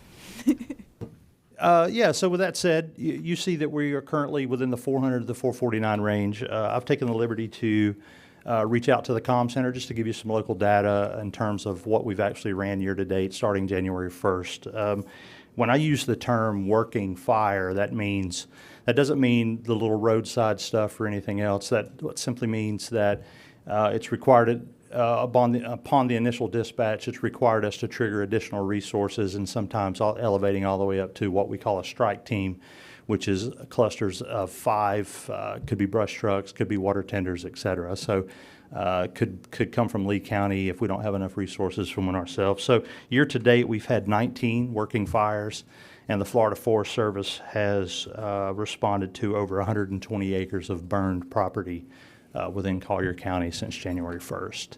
And so with, with the weather the way it is, and with this unseasonably dry, fall, winter, and spring, we are facing increasing fire risk. And so in your packet, you'll note that there was a letter of support from the Collier County Fire and EMS Chiefs Association. We have collaboratively gotten together and determined that now is the time to ask for this from the board. And with that, I'll take any questions that you may have, sir. Yeah. Mr. Saunders, you want to go first? Well, I was just going to ask, could you explain what the burn ban means? Because there may be people listening or may go on our webpage and certainly may not really fully understand what it even means. Certainly, it's non-permitted, any uncontrolled burning or any burning whatsoever in the unincorporated areas of Collier County. That's what that means. And this can be rescinded should we start getting rain, should we, I understand this is sometimes controversial. Just remember, this doesn't affect big agriculture. Big agriculture can always seek and get their burn permits and so forth should the big ag need to burn for whatever, like they do seasonally. So this is for the nuisance stuff that always turns into something major that happens. It's the backyard stuff that most often than not turns into something that requires a tremendous amount of resources from your emergency services. Yes. First of all, Commissioner Saunders, thank you for bringing this forward. This is a subject matter near and dear to my heart. I want you to be aware that we amended this ordinance years ago. I used to fight with the previous administration because of the hocus pocus that went into the enactment of a ban, and it had to be approved, and 6 of them had to stand there and say it was all stars lined up for it to be put in place. I want to also say out loud that contrary to what the chief said, we had an overly wet winter, far more rainfall than we typically have had in the past. It hasn't been that way. The county manager and I spoke about the necessity of a burn ban in excess of a month ago. I want it to be said out loud that the county manager can enact a burn ban when the powers that be all say so, in conjunction with consultation with our chair. And so this burn ban is late. It could have been done and enacted a month ago when it was required. We have had multiple brush fires that have popped up since, and I would suggest that we follow our ordinance, enact a burn ban when the powers that be all say so, and consult with the chair, put the burn ban in place, do the public notice, and have the board ratify it at the earliest convenience thereafter. In consultation with the county attorney yesterday, there was some discussion about, because unlike other ordinances, this is a sheriff enforced ordinance, and the prosecution of someone who is in violation of it could be in question if it isn't actually ratified by the board. We're not looking to arrest anybody. We're just looking to protect our citizenry, and if in fact the prosecution is a question, then we can deal with that. It's more important that when the stars line up, and it's necessary that the ban is effectuated by the county manager in consultation with the chair and the emergency service people. So with that, I'll make a motion for approval. Second. Motion second. All in favor, say aye. Aye. All opposed? Good job, Chief. Thank you, Commissioners. You talked us right into it. All right, with that, it's lunchtime. We'll be back at 1 o'clock. He does arrest me.